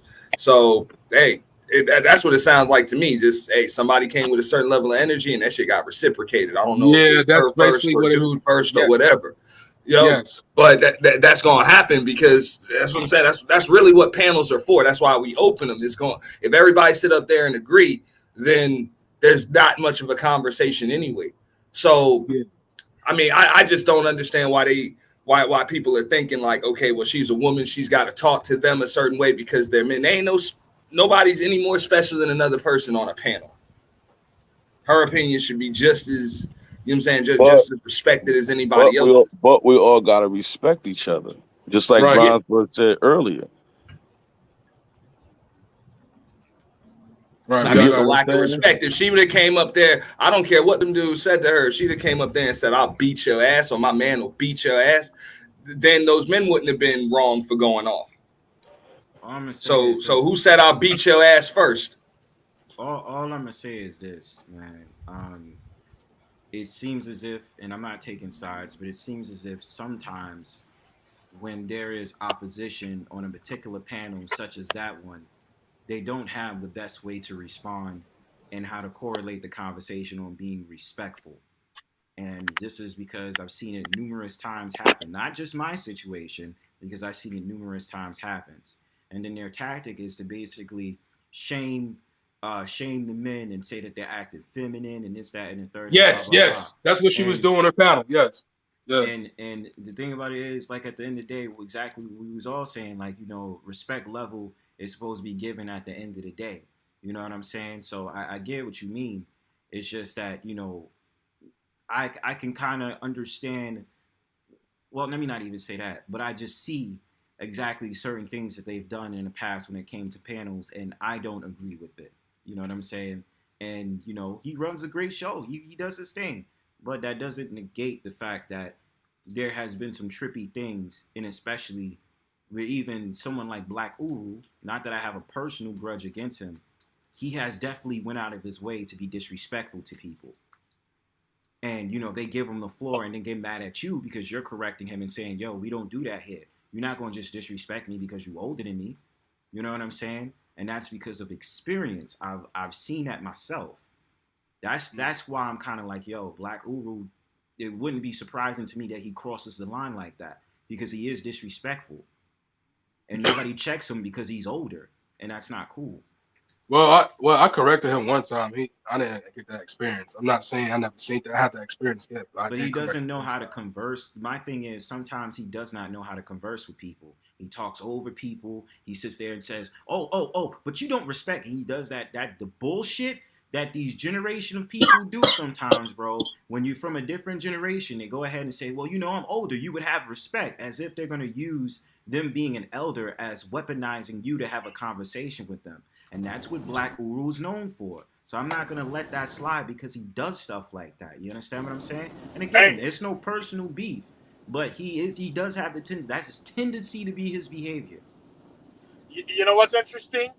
The scripture, those targets says in those days, the times we're living in, the young men would teach the old because the old had lack of knowledge. They didn't know any better because knowledge was taken away from them. But the next generation will gain more knowledge than them than ever before, and they will build the kingdom. It's in the Bible, you know. And I gotta call out Zah One. I'm sorry, I gotta disagree with you, dude. No matter how women act, dude. I'm sorry, dude. Listen, man. Let me tell you something. That's the problem right there. The thing is, respect goes both ways. No matter. The thing is that she felt like that because black men, for so many generations, get talked like that. Women talk crazy to us, especially our own kind of women, talk crazy to us like that. Because they talk to us like we little boys, and we like, all of us is like, what, in our 30s, 20, late 20s, shit, 40s, and we still talk like that. That's like belittling somebody, man. Come on now. Especially on somebody's panel, you talk to some people like they little kids. Come on. You're a whole grown adult. We all adults. You should have respect for one another or somebody, or let somebody else talk. And they have to finish conversation or something like that. So no, that's no excuse at all. And even with us all being on these panels, people are watching us. We have a responsibility too. You know what I'm saying? Because people look at us, they might not know the decisions that they should make in their life because of lack of experience in their life. So they looking at us and they look up to us too. So that's why I say you gotta watch your cool, you gotta watch what you say. That's why when you ask that question, I want to set off the energy to other people that's watching that to walk away, not set off an energy like, well, I'm gonna do this and I'm gonna do that. And then they might think, oh, that's what I should do. That might get somebody else hurt by the wrong energy I put out. Might not get me hurt, but it might get somebody else hurt without knowing spiritually that they got hurt. That make any sense? Nah, it makes I feel you. That's why I was talking about, you know what I'm saying, just reciprocating energy. But at the same time, just from the clip I heard, that was straight up. Give me a minute. Hold on, brother. Nah, that shit was straight up like that was real definition of gaslighting right there. You know what I'm saying? You're gonna say something to her like, I'll beat your ass, and then when she turn up, all of a sudden she's masculine and she's not feminine, and this is the problem with the women in the community. Like, come on. You know what I'm saying? You ain't gonna goat her into that reaction, right? And then start going at her when she turn up, because she's supposed to turn up when you say something like that to her. I'm just saying that's just from the clip I saw. But at the beginning of the video when she came up, that she been gaslighted, turned up on. No, I'm talking about just from the clip I saw. I ain't see the beginning, so hey, I might give more context if I see the rest. Okay, as a man that's been in his decent amount of relationships before I found my wife that I've been married to for over 50. Angry, gonna say some shit. He said he was in a dead spot, dog. You might want to mute up until you get straight, bro. What you were saying, fasting? Oh, sorry, someone was calling me. I was saying what I was saying earlier, right? That people will say things to get you worked up on purpose, right? Because, you know, you may have an argument, right? But then somebody's like, you know what? Let me say I'll kill you so I can make this person angry, and they'll go off. And you say, why? Because it's a premeditation. You know, they thought about it. They're like, you know what? I know what triggers her, right? Because anger problem, we all have anger problems, right? And notice Mahoghany admitted that she needs to work on her temper, right? The problem is, I'll say that's why you gotta read the room. If you know the environment, like, you know, I'm a black person. If I go on a panel of KKK that hates black people, what am I gonna expect? Right? So it's like, if you know those group over there don't like your species, just be in the clouds. You know, there's a French saying, it says, mieux vaut prévenir que guérir. It's better to prevent than to heal. You know, it's just a word of wisdom. I go to many spaces. I've been everywhere, on both white side, black side, and I'm usually in the clouds, right? Like, for example, the quote unquote, there's like a group out there that talks about that. You guess what? Women are finished. You die alone. It's a cope, right? The cope gang, meaning they're like, it doesn't matter. You don't need to better yourself. Everything, it's over. Just live your life till you die. Cope, right? But you don't see me go there, try to convince them, be like, you know, you have something to live for. You can no, because why? There's no point. But I know what they're talking about, but I'm not gonna come down there. So it's like, you know, on the online space, you're gonna, you know, people have all, because most people have avatars, so they're never gonna bring in their quote unquote PC persona, because the persona means just a mask. They're not gonna come how they are in the quote unquote real world. This is the online world, so they have to create. They have to be quote unquote themselves. So if you're going into places like that, then they're gonna say things they'll never tell you in your face in real life. Why? Because there's rules. You know, that is just something, you know, I've realized about the online world. People will do what they want to do. Why? Because they can't. They know there's no quote unquote repercussions. So.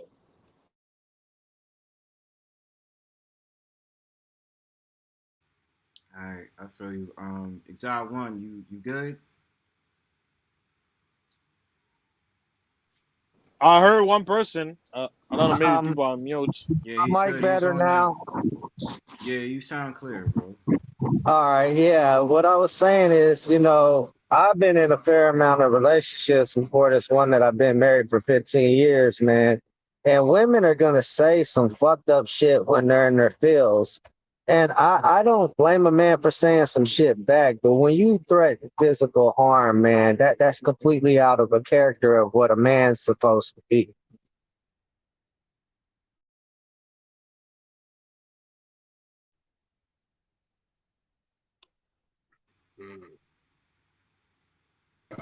What happened? I got a question. Oh, go ahead, Blue. I probably hit another dead zone, man. I'm on a highway.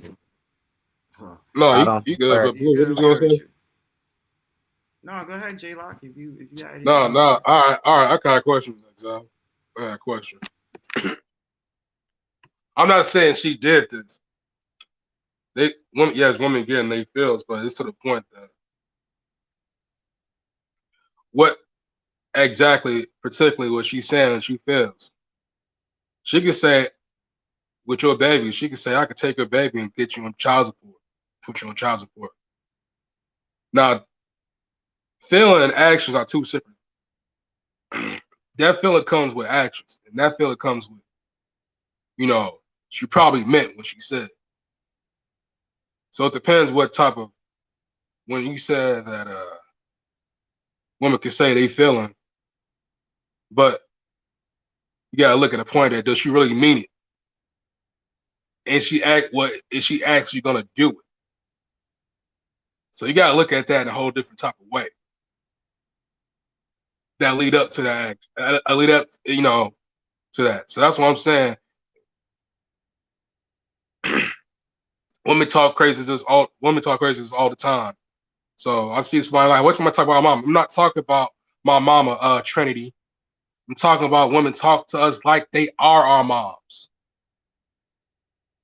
Don't twist my fucking words. Anyway, but yeah. So they have a habit of doing that and getting away with that. So no, that's not an excuse. That's not an excuse at all. No, it's not. If you're a grown man and you handling your business and you're productive, there's no, you know. I'm saying that if a woman brings you to that point, you don't threaten violence, though. That takes away from your manhood to threaten violence. I got a question to you. Yeah. Hey, hold on. Before you ask that question, let me say this much. Okay, so when you feel like a woman is treating you like a child, You just tell her ass, hey man, don't talk to me like I'm a child. That's really it. You don't say I'll beat your ass. Right. I mean, that's I'm not saying shit. Hey, I'm just saying, bro. Just like Exile One said, I've been in relationships too, and I done had to say that shit before. Like, who the fuck you talking to? I ain't your damn child. I ain't your son. Who the fuck you think you talking to? But I'll beat your ass. That's when the chick will wait until you turn your back and bust you in your shit with a damn frying pan or something. They do that regardless. Hold on. And that's the borderline. That's the borderline. See, that's the edge of jumping off the roof. Do you stand on the roof and say, hey, look, don't talk to me, I'm a grown-ass man. Or do now you jump off the roof, motherfucker, I'll whoop your ass and boo, boo, boo, boo, boo. You see what I'm saying? Yep. So that's what I was going to say. That's the borderline on a man and your experience. You gotta catch, you gotta be swift to catch that shit and catch yourself. Because if not, you're gonna fall down and it's out there, everybody gonna see for what it is, and then you're gonna try to backtrack that shit. So you gotta. I'm just saying, as soon as you say I'll beat your ass, you really inciting a fight right there. Yeah, inciting a fight. With a woman. Hold on, JLock. One thing that we need to learn is, yeah, women can say some spiteful shit. I've been in relationships dealing with girls. I've said some off the wall shit to me. But my response was never to say to them, I'm going to beat your ass. Even if they say to me directly, oh, I'll kill you. I'll beat your ass. I say some shit like, yo, God love me. I'm good. You ain't shit. Or, you know, you're not going to do nothing or blah, blah, blah. All this other stuff. I just be like, all right, whatever. I don't care. You can say that if you want to, but it's the response that's what we're getting at for today, what we saw. You understand? And my thing about it is that no man out of his right mind, if he has a bravado that he's a man's man, there's no way you say that to a woman. I don't care. It is what it is. Type shit like that, brothers need to be careful for, because women, and as you know, because you'll say women like this and women like that, they'll use that shit against you. They plotting and scheming, bro. Some of these women are plotting and scheming, but on the same time, the women, like, you know, that's how they're gonna react. So the thing about it is, it's up for the man to set the example, and if he's the one to be respected, then that's not the way you set an example as an elder. You understand what I'm saying? Yep. That's not cool. Somebody brought up a good point earlier. They said when women say things like this, men have to sit there and think, do they really mean it? See, and that comes from a place. Science says that men and women act differently, think differently, and operate differently. Women act off of emotion and operate off of emotion. Men act off of instinct. What you said earlier was an instinctual act. I had a homeboy that was cheating on his chick, his baby mama, came back from Texas. She was trying to go through his phone, and he told her, give me back my fucking phone or I'm gonna beat your ass. She went up to him like she was gonna fucking give him back the phone, pulled his fucking revolver off of his hip and shot him dead with his own gun. Now that's crazy. See what I'm saying? It's important to carry yourself as a man, because he said I'll beat your ass, dog. Like, bro, she feared for her life. See what I'm got saying? A gun on him too, bro. Somebody say I'll fuck you up, and they got a gun on themselves. You got a right to defend yourself. Wait. And damn the law, dog. That's some human shit right there. Guess what? How do you know that she didn't look at the phone and she saw something and she came up to pull the gun out and shot him? That's besides the point. Regardless of what she saw, he didn't deserve it.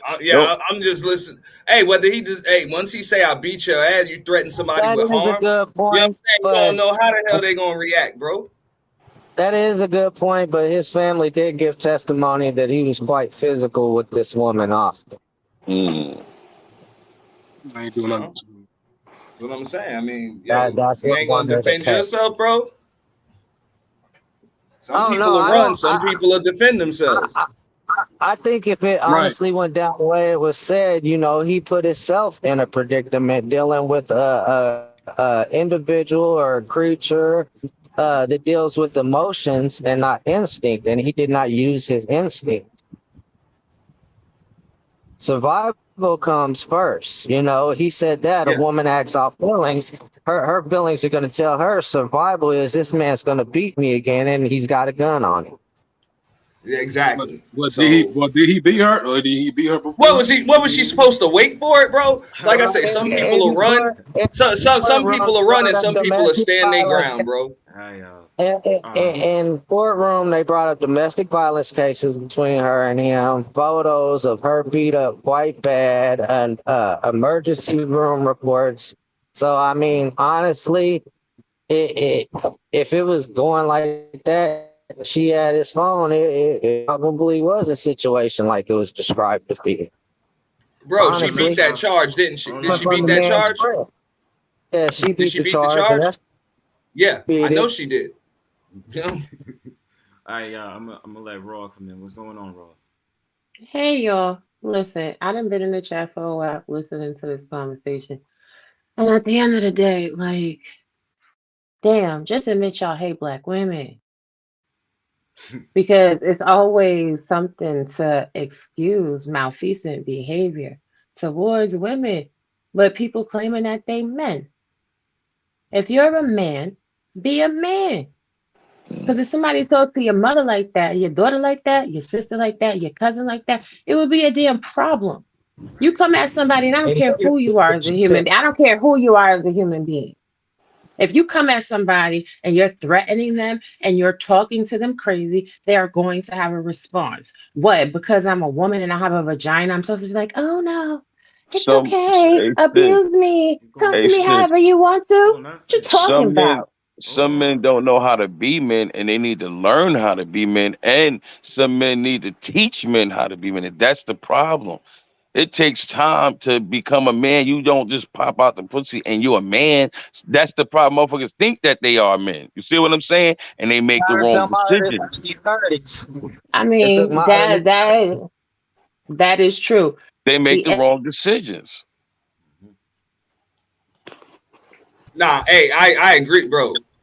You stated that perfectly to an extent. Just like Bron said, some of these dudes supposed to already be elders, and you supposed to they don't know how to and done that manhood shit already, and then you're supposed to be able to teach something, but you don't want up here looking at, you know what I'm saying, just looking a whole ass. You can have somebody you can have somebody in their 20s. You can have somebody in their 20s. Let's be honest. You can have somebody in their 20s and a guy in his 40s, and a young man that's 20s. He's more of a gentleman and man than a motherfucker that's 40-something years old. Word up. Exactly. But this is the thing. Like, there's a lot of toxic men on social media perpetuating these nonsensical talking points.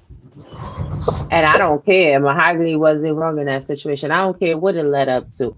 Flush her from the panel. Ignore her. Whatever. Do better. How are you supposed to leave somebody and you emotional? Because that was an emotional ass response. Get out your emotions. Get it to a bag, a real bag. I'm talking about Franklin's, thousands, millions, whatever. Like, somebody say something to you, and then you, I'm gonna beat your ass. You ain't beating shit on the internet. What you gonna do? Well, look at it like this, guys. Let me reach to this avatar and choke you, girl. Like what? Like what right? Can I ask y'all a question? Think about it like this, though, gentlemen. There's a lot of younger men, and we could tell that man is like in his older 30s or above. You know what I'm saying? There's a lot of 50s or 60s, bro. Well, I'm just saying, you know, he's at an age that he should have figured it out by now. That there is a lot of younger men that come on these platforms. You know, they're acting like they got it figured out, but they're really trying to be here to figure it out. And when a man at that age is saying that, that just tells me that you have hit women before, if that can fall out your mouth like that. And you're telling younger men that, you know, are trying to seem confident and trying to learn something here, that it's okay to hit women, and it's not. Can I ask you a question to the panel and everybody in the chat? When your bag is up, do that help you be a better man? Or when your bag is down, you know what I mean? Like you're not a man when your bag low, when you in your feelings, and you know the young guy, he doing him. Do that play a part in you not being respectful to people when your bag is low? Because she said something about let me jump in there. It depends on the value you as a man put on a bag. You know what I'm saying? For real. If you think that bag makes you more of a man, then chances are you ain't gonna be shit with it or without it. You know what I'm saying? But when you really without it, you a piece of shit. You know what I'm saying? Now, if you know that the man that you are is gonna bring you a bag and it's gonna bring you everything else that's good in life, then you ain't worried about that. You the same dude regardless. You just focused on being the best man you can be. I said get into a bag because that's all you ever hear on these social media panels. That's all you ever hear on YouTube. Well, I'm a high value man. Well, I make a lot of money, so I can do whatever I want to do. But most of these dudes on social media don't got pots of piss and window to throw it out of. They out here begging for a super chat so they could survive. Not even so they could build a business or put something into something, just so they could go to the store, the corner store, and get a pack of Newports. These dudes is not out here making it. They're bitter, they're mad, and they're pressed because their life is shit. So what do? They take it out on women because they can't get one. So they dicks is dry too. And when it comes to the bag, man, when I was a teenager and hustling, man, I learned from watching motherfuckers that hustled and they had attitudes and they wanted to be super hardcore. These the motherfuckers that had them little bags. When you was respectful to people, made people feel like they mattered and shit, bro, that's when you got that big bag, when you was focused on positivity and not negativity. You can tell by these people's whole affect and demeanor on the internet that they are not living a happy life. So they lash out on anybody that could come around them. Period. And it's usually the ones that has a woman that's talking to them like crap, that's not giving them no buns, that's running around on them, that they running up behind. Those be the ones that as soon as they see a woman avatar, a woman don't even gotta say nothing. Oh, look at this drag, look at this hyena. Oh, you hate man. Grow up. Period. And bro, the bag, like the bag is a byproduct of success. It's not the other way around. You know what I'm saying? You're not successful just because you got a bag. You know what I'm saying? You get a bag because you're successful. When you winning in life, then life is good. It's really that simple. So, you know what I'm saying? Those men that need the bag to be better men, they trust me, they wasn't real in the first place.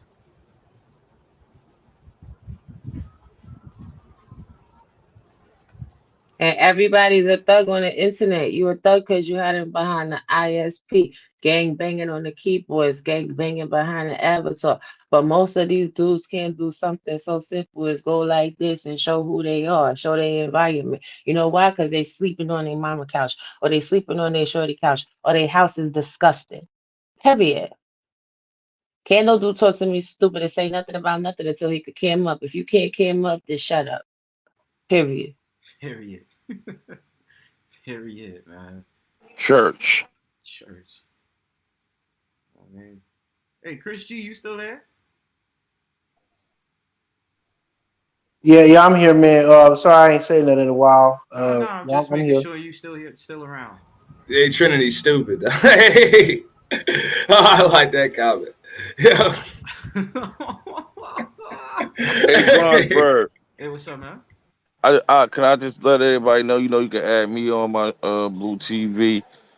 You know what I mean? Add me. I see new people on the panel. I never met y'all. Well, I'm gonna say this. As usually, if y'all want to drop down y'all YouTube links, I think everybody here is pretty much. I think Xiled one is not the only one that's moderated.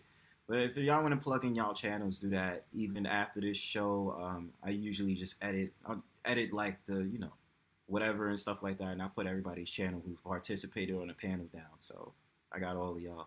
Just so y'all can come back, watch it, and then click with each other, add each other and stuff like that. Get the likes up. Hit the like button, everybody. I got y'all, And share it out. And make sure y'all support the collective, all right? Make sure y'all support Robbie's art exhibition too. You know what I'm saying? It's all love out here, man. Here to support everybody, man. Straight up.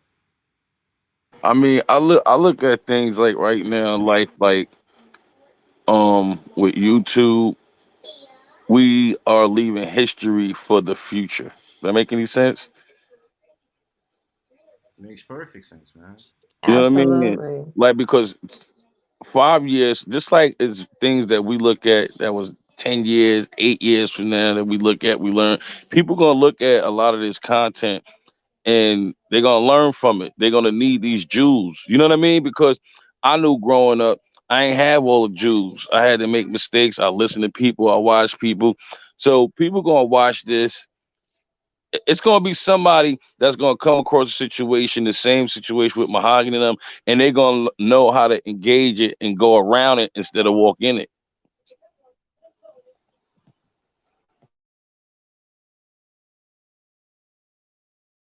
Well, you are. Listen, start putting these dudes in their place. These whack taren fugazi ass niggas that be out here like, oh no, it's perfectly acceptable because you don't understand what she said before. Man, go suck on your mama titty. I'm going to get back to this bag. I think people. I think you know. I think people always want to be part of something, some type of cult and file. That's why I don't call myself part of Manosphere because that was going on before I was on YouTube. So I'm me. You know what I'm saying? Because I got my own thoughts, I got my own opinion. I might agree with some things, whatever. But I learned to be me. I don't want to be part of no Bloods, no gangs, no Crips, none of that. No, I don't want to be part of nothing because y'all go by different rules and regulations, and I'm gonna be part of something, and I don't even know all the rules and regulations, but I'm like, I'm claiming this. You know what I'm saying? So that's why I don't claim nothing, and I just claim me. And I like people that claim themselves. You know what I mean? I feel Ain't you, no bro. rule. Listen. I'm the same, bro. Like, I know that. Before it was like, oh, yeah, man, it's for this, man, it's for that. I started like, looking at the temperature of things, and I'm like, man, I'm not about to do all this stuff and represent Brownstone Powwow, Bronzebird Chieftain, like, oh, Represent man, you, who you represent are. who I am, man. They already know, like, people rock with me because they naturally rock with me, and I would rock with them the same way. I'm not gonna be worried about, oh, y'all need to have all this stuff going on. Like, salute to y'all do y'all things. But I've been feeling like, the last year, dudes has been fucking up. And it's been repetitive. And I don't think that shit is cool. Niggas want to have 7 to 8 powwows. 7 to 8 panels, hour panels, sitting up there talking about nonsense. Oh, the women over here ain't really doing any. And you just sitting there like, bruh, is that what life is about? Like, can we have fun convos? Ain't nothing wrong with having some women on a panel. Let's all chat and have fun. Talk shit. Exactly. Laugh. You know what I'm saying? Play some music. Do something. You know what I'm saying? Like, I don't want to be having I don't want it to be a sausage fest with my panel. I'm sorry. I don't know how dudes do it. I don't know how they really let that go. And I'm like, nah, look, I don't want no sausage fest with my panel, fam. Anybody's welcome here, man. I don't want that shit, man. It's the women's. It's the women's. It's all the women's fault. Because we supposed to love them just the way they are and just accept anything and just, get them babies that they don't want to pay child support for and give them buns when they trying to go through the drive-thru at McDonald's. Like, have no standards. I don't what? Right, because the motto is I'm an alpha man. Like, nah, son. I don't want to hear all that nonsense, man. Take care of yourself, man. Be around people who's upliftment and all that other stuff. We speak positive shit around here, man. All that sucker shit you want, leave that for the birds, man. No You pun know what? intended. I ain't never seen no alpha man ever tripped off about no woman. Thank you. Well, not just that. A real man that's really an alpha doesn't want to walk around having to use that fucking energy all the time either. Well, It's just ridiculous. Shh. Don't shh. XI1 shh. Don't tell them that. Yeah, you They think definitely gonna that's be what people. fired. Yeah, they gonna fire you up for that shit, man. Right.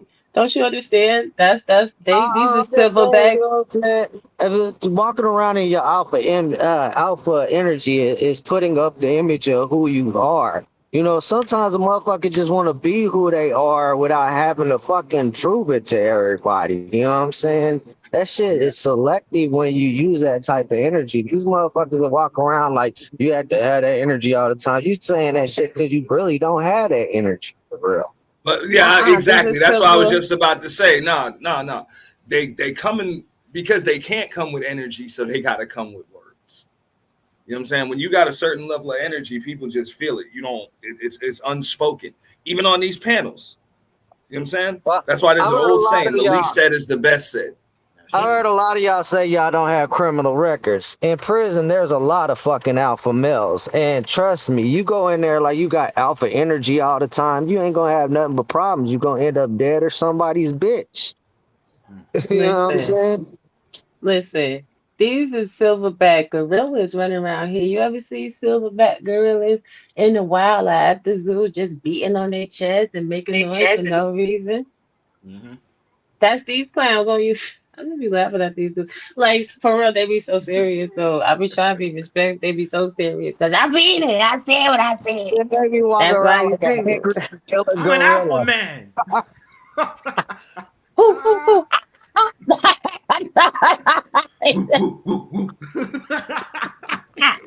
Shut your ass up, boy. Fuck out of here, man. Go sit your ass down, sip on some beer, and think about life. I know your ass thinking about women with the damn avatars because they look pretty, nigga. Stop putting on this show for people who don't care, man. Live your life, bro. Fuck She that, man. got a point though. You know, they say when a gorilla beating on his chest and shit and rushing at you, the best thing to do is stay in your true alpha energy and stand there, and the gorilla will leave you the fuck alone. So if you beat on your chest like that, you ain't that secure about yourself, man. Reevaluate yourself. Mm-hmm. I'm a fact, yo. Well, I'm gonna let y'all man have it. But that Robbie, was you some already, weak. go ahead, my fool. Yeah, that was just some weak penis stuff that shorty homeboy pulled. Like I can't. I don't even want to call. That's a shorty over there. That's a shorty. It's like ooh, ooh. Oh, but Bronzebird, much love to the panel. And to you already know what it gives. And y'all be good. Out the raw beat. All right, salute to you. Yeah, hey, I'm about to get up out of here too, dog. I got a few things to handle for today. It's a beautiful day, dog. But Bronzebird, bro, great panel as always. Thanks for having me up. Brownstone Powwow in the building. Word up. Support Bronzebird. Yo, gotcha, Balootv Newz. Nice to meet you, dog. You too. Thank you, man. Make sure you add me. I'm gonna drop my link. All right. Follow back. Now definitely do that. Chris G, you know what it is. Always fun. Raw Be Privilege, Sweet Melody. Who else I leave out? Fasting is life, everybody. But yo, peace, everybody. I'm out. All right, y'all. Peace, man. Peace, man. I mean, y'all want to shout outs, do whatever y'all want. What y'all want to say on it? Chris G, I just seen you. What's up, man? Oh no, man. I'm just I know Ant was going on. Like I said, I was in the background listening, man. I was, when the situation was going on, I was just kind of like a nigga, in the trenches, like just keep your head down, nigga. Don't look up because you're gonna get hit with a straight one. So I was just kind of listening what was going on, man. But yeah, very interesting morning. Boy, you want to know it, man. And my thing is, I'm gonna leave it up. Usually I do shorts off of this shit. I'm just not gonna do shorts. I'm not gonna do shorts for this one. I'm gonna rock out. You know what I mean? Yeah. There was a section, man, I was listening, but I think my mic or audio, some shit went out. So it might have been about 10, 15 minutes worth of shit that was being said. I was like, damn, like, what the fuck wrong with my shit? And one time I hit the wrong button and logged off or something like that. Then I had to try to get back on, and the audio, it was a lot of weird shit going on my phone. But yeah, it was a lot of interesting stuff. Like I said, I mostly was in the cut. I did want to say something about it's off topic a little bit, but it was about something earlier that it was talking about, like, and I'm gonna hit it. I'm gonna get on the helicopter, get out of there. But I know they was talking about the trans situation. I think it was talking about what's that girl name? Damn, what's that girl name? That chick over that got locked up in Russia, man. Oh, you talking about was it Brittany Grinner? Yeah, yeah. I heard like audio clips or something of that lady talking on like ABC News, one of the major news networks, and I was like, oh, I think somebody's speaking for her. And then somebody said something about trans. I was like, damn, I don't know, nigga, because that boy sounded deep, man. It sounded like a nigga talking. I'm like, damn, am I tripping or something? I'm like, they ain't fucking the audio up. They got the name by the sound. I'm like, damn, I guess so. So like I don't know, it may have been something about that. I wanted to chime in on it early, but I know the panel was getting hot, so I'm just gonna let it breathe. Let it breathe. The But energy is wild this morning, man. yeah, It's man. crazy, man.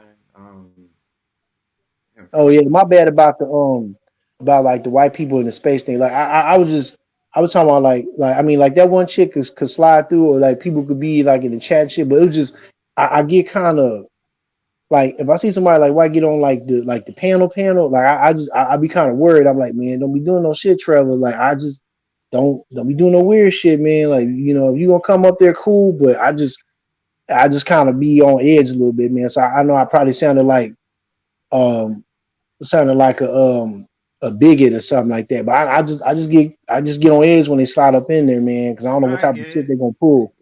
The experience and stuff like that. I get that. That's why I didn't pass any judgment when you said Yeah, it. I was just like, okay, I get what you mean. You know what I mean? yeah, So, of course, bro. Listen, it's a fucking job being a content creator. You know what I'm saying?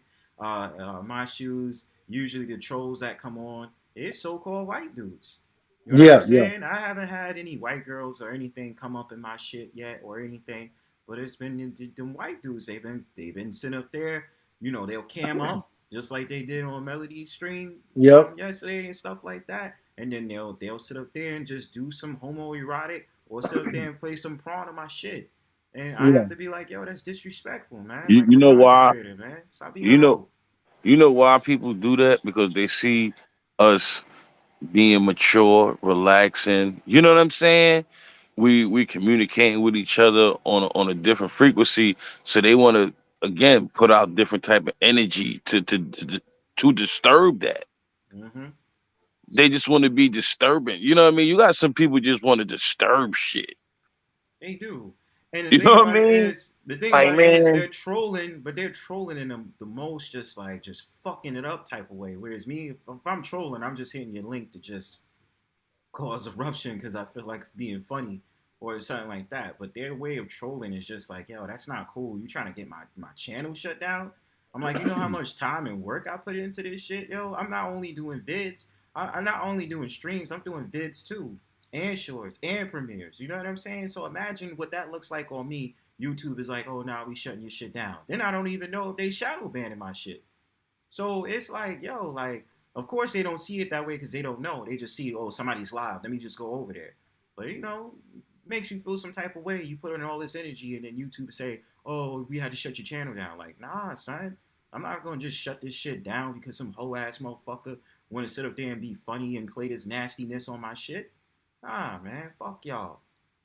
And shit, my damn self. I've been trolled myself. I don't have like a channel thing up. Maybe in the future I might do it, but I'm just not all the way all chips in on it. You know what I'm saying? Because I'm just kind of like, I don't know. But like when I would leave comments on people, I remember I left a comment on Thomas sort of my other stuff. I was like, hey man, do good. Yeah, you doing a good job, brother. Like trying to say some positive shit. And then it was something like troll motherfucker saying something at the bottom of my comment and I've had like troll motherfuckers like some dude talking about I need to like shut the fuck up or something like that. And it is a certain group of people. I'm not gonna get deep in it because I don't want to get too deep off into like racial type of stuff. But it was a certain group of people, and it wasn't like white, but it was some of it was, but it was like another group, and I was just like, what the fuck? And then some dude commented behind that other person's shit. And I didn't even say nothing to a particular group of people, but some brother stepped in. He was like, "Hey man, what's your problem?" You know, because he was like, I didn't thank him enough, but he just stepped in there. He was like, "Yo man, what's your problem?" It was like, man, the brother ain't say nothing bad. You know, just some stupid motherfucker from a certain group talking about shut the fuck up and shit. I was about to get on this motherfucker. I said, you know, I'm just gonna leave it alone. I'm just gonna leave it alone. I said, cause y'all, I'm quite sure your life ain't about shit. And then the other people that said your life ain't about shit. So fuck you and your breathing, nigga. Cause that's the Chris doctrine, nigga. That's right, Chrissy doctrine, nigga. Shit. Yo, oh man, yo, Yeah. I ain't gonna lie to y'all, man. I've been up all night, man. I wish I was in the mood to stream for at least 9 hours. I ain't got the energy, man. I'm gonna pack up soon. So Hey, That's cool, man. I appreciate you letting me get on, man. Like it's the first time I ever got on one of your streams, man. So this is a pretty cool moment. What a morning to get on, man. It was a morning, man, and then you gotta imagine I gotta edit and all Yeah. that shit, man. Damn, yo. I don't really have to edit. I just gotta edit in the comment section and all that other stuff. I'm gonna just leave it as is. Like I'm not gonna really do anything. I'm gonna just let it go. But yeah, give y'all last words, man, and then I'm gonna just chill afterwards, cause it's been a long fucking morning. Well, with me, my last words is just Bronzebird, thanks for letting me come up there and being able to chime in on some stuff. I know I didn't say a whole lot when the bullets was flying. I was just kind of being in the cut, but just thank you for letting me be on here, and it was a good time hanging out with y'all. And y'all take care. God bless. Peace, y'all. It's your doctor, nigga. Peace. All right, Chris G. Balootv. Yeah, I want to say thank you for having me on your panel. Good panel. You need to do some more, man. I'll definitely come on here and chop it up. Everybody in the chat. Every weekend? Yeah, it's every weekend. Usually every Friday. Okay, cool. I just want to say, man, these days in the world, RIP, ARC. I don't know too much about him. I learned a lot about him through Melody's channel when she did an interview.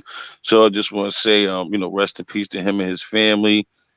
Rest in peace to anybody that lost anybody recently, before anything, and stay positive. Keep the positive vibe, and that's it, man. Peace to the chat. Get the likes up, man. Peace out. Thank you. Appreciate you, brother. All right. All right. Exile One. I'd like to say, man, I appreciate you letting me up and, let my voice be heard on the situation.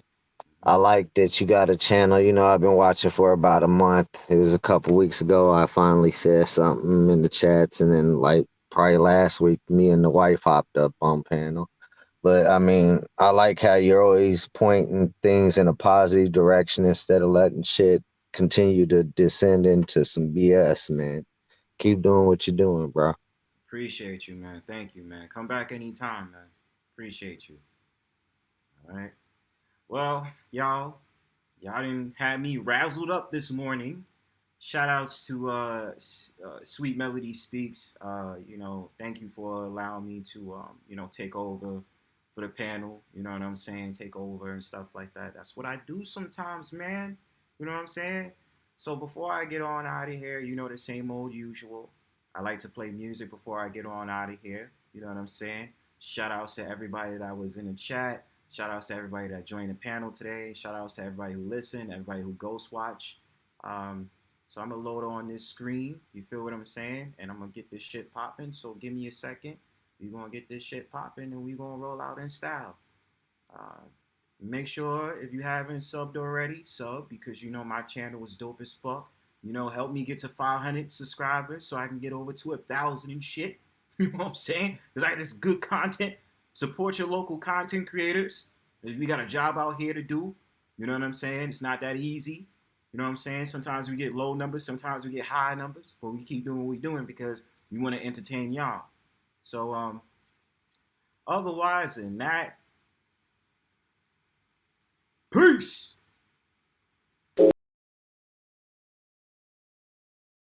Wait for me, Nicola! Wait for me on the outside! We were gonna go to Hawaii. Man, that's gonna get you so much.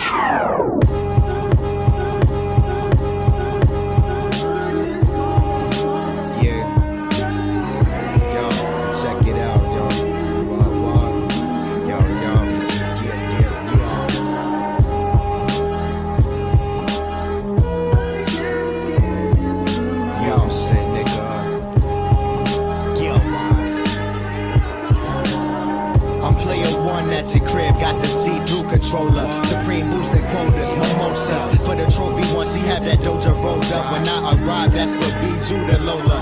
Con might get down and boner, but I can't lounge and hold ya. That's cold, but you dig the background and persona. Don't blow my phone, just know you're rolling home. Perform the sex games and mental, what she in it for? She only call me pet names when it's in the course. Saw the hunger before the beginner flaws. This summer we winning, Lord spinners, more for lawsuits. Babes linen, pour the potion of raw troops and my dame lay in them. He rap like he tryna have paid children. Souffle in kitchens, distance from disarray and mystery. Raised different.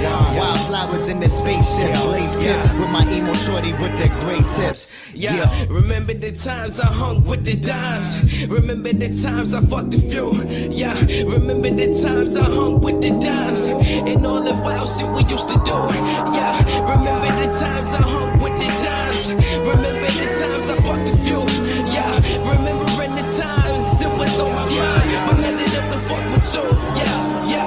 Ay, the pussy tasted like a milkshake. The hair was even better in that shit like the sweepstakes. We had plans to switch states. She eating my cake, despicable. Fucking on Saturday was a ritual. Sweet pussy, the rush from your pores open the door to your mental to get you out your pants. Now I made you. The feelings never mutual. Shit, don't be stupid, boo. It's me and you on this road. Don't fuck up your shoes. I gave you them jewels and made you the moves. These stupid bitches genius. Wake and bang and blast, I really mean it. Give royal sloppy for the penis. Shorty thought she was the meaning of life. I'm living trife with the condom in the trash can. Giving her pipe and running the light. And fuck that shit and fuck that bitch. My niggas getting rich. One of his and hers beamers for the summertime. But bitches be lying. Time's trying, but I'm coasting this shit. Remember the times I hung with the dimes.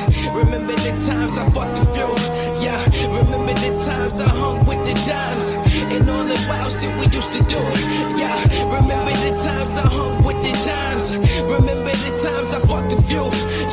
Remembering the times it was on my mind, but none of them to fuck with you.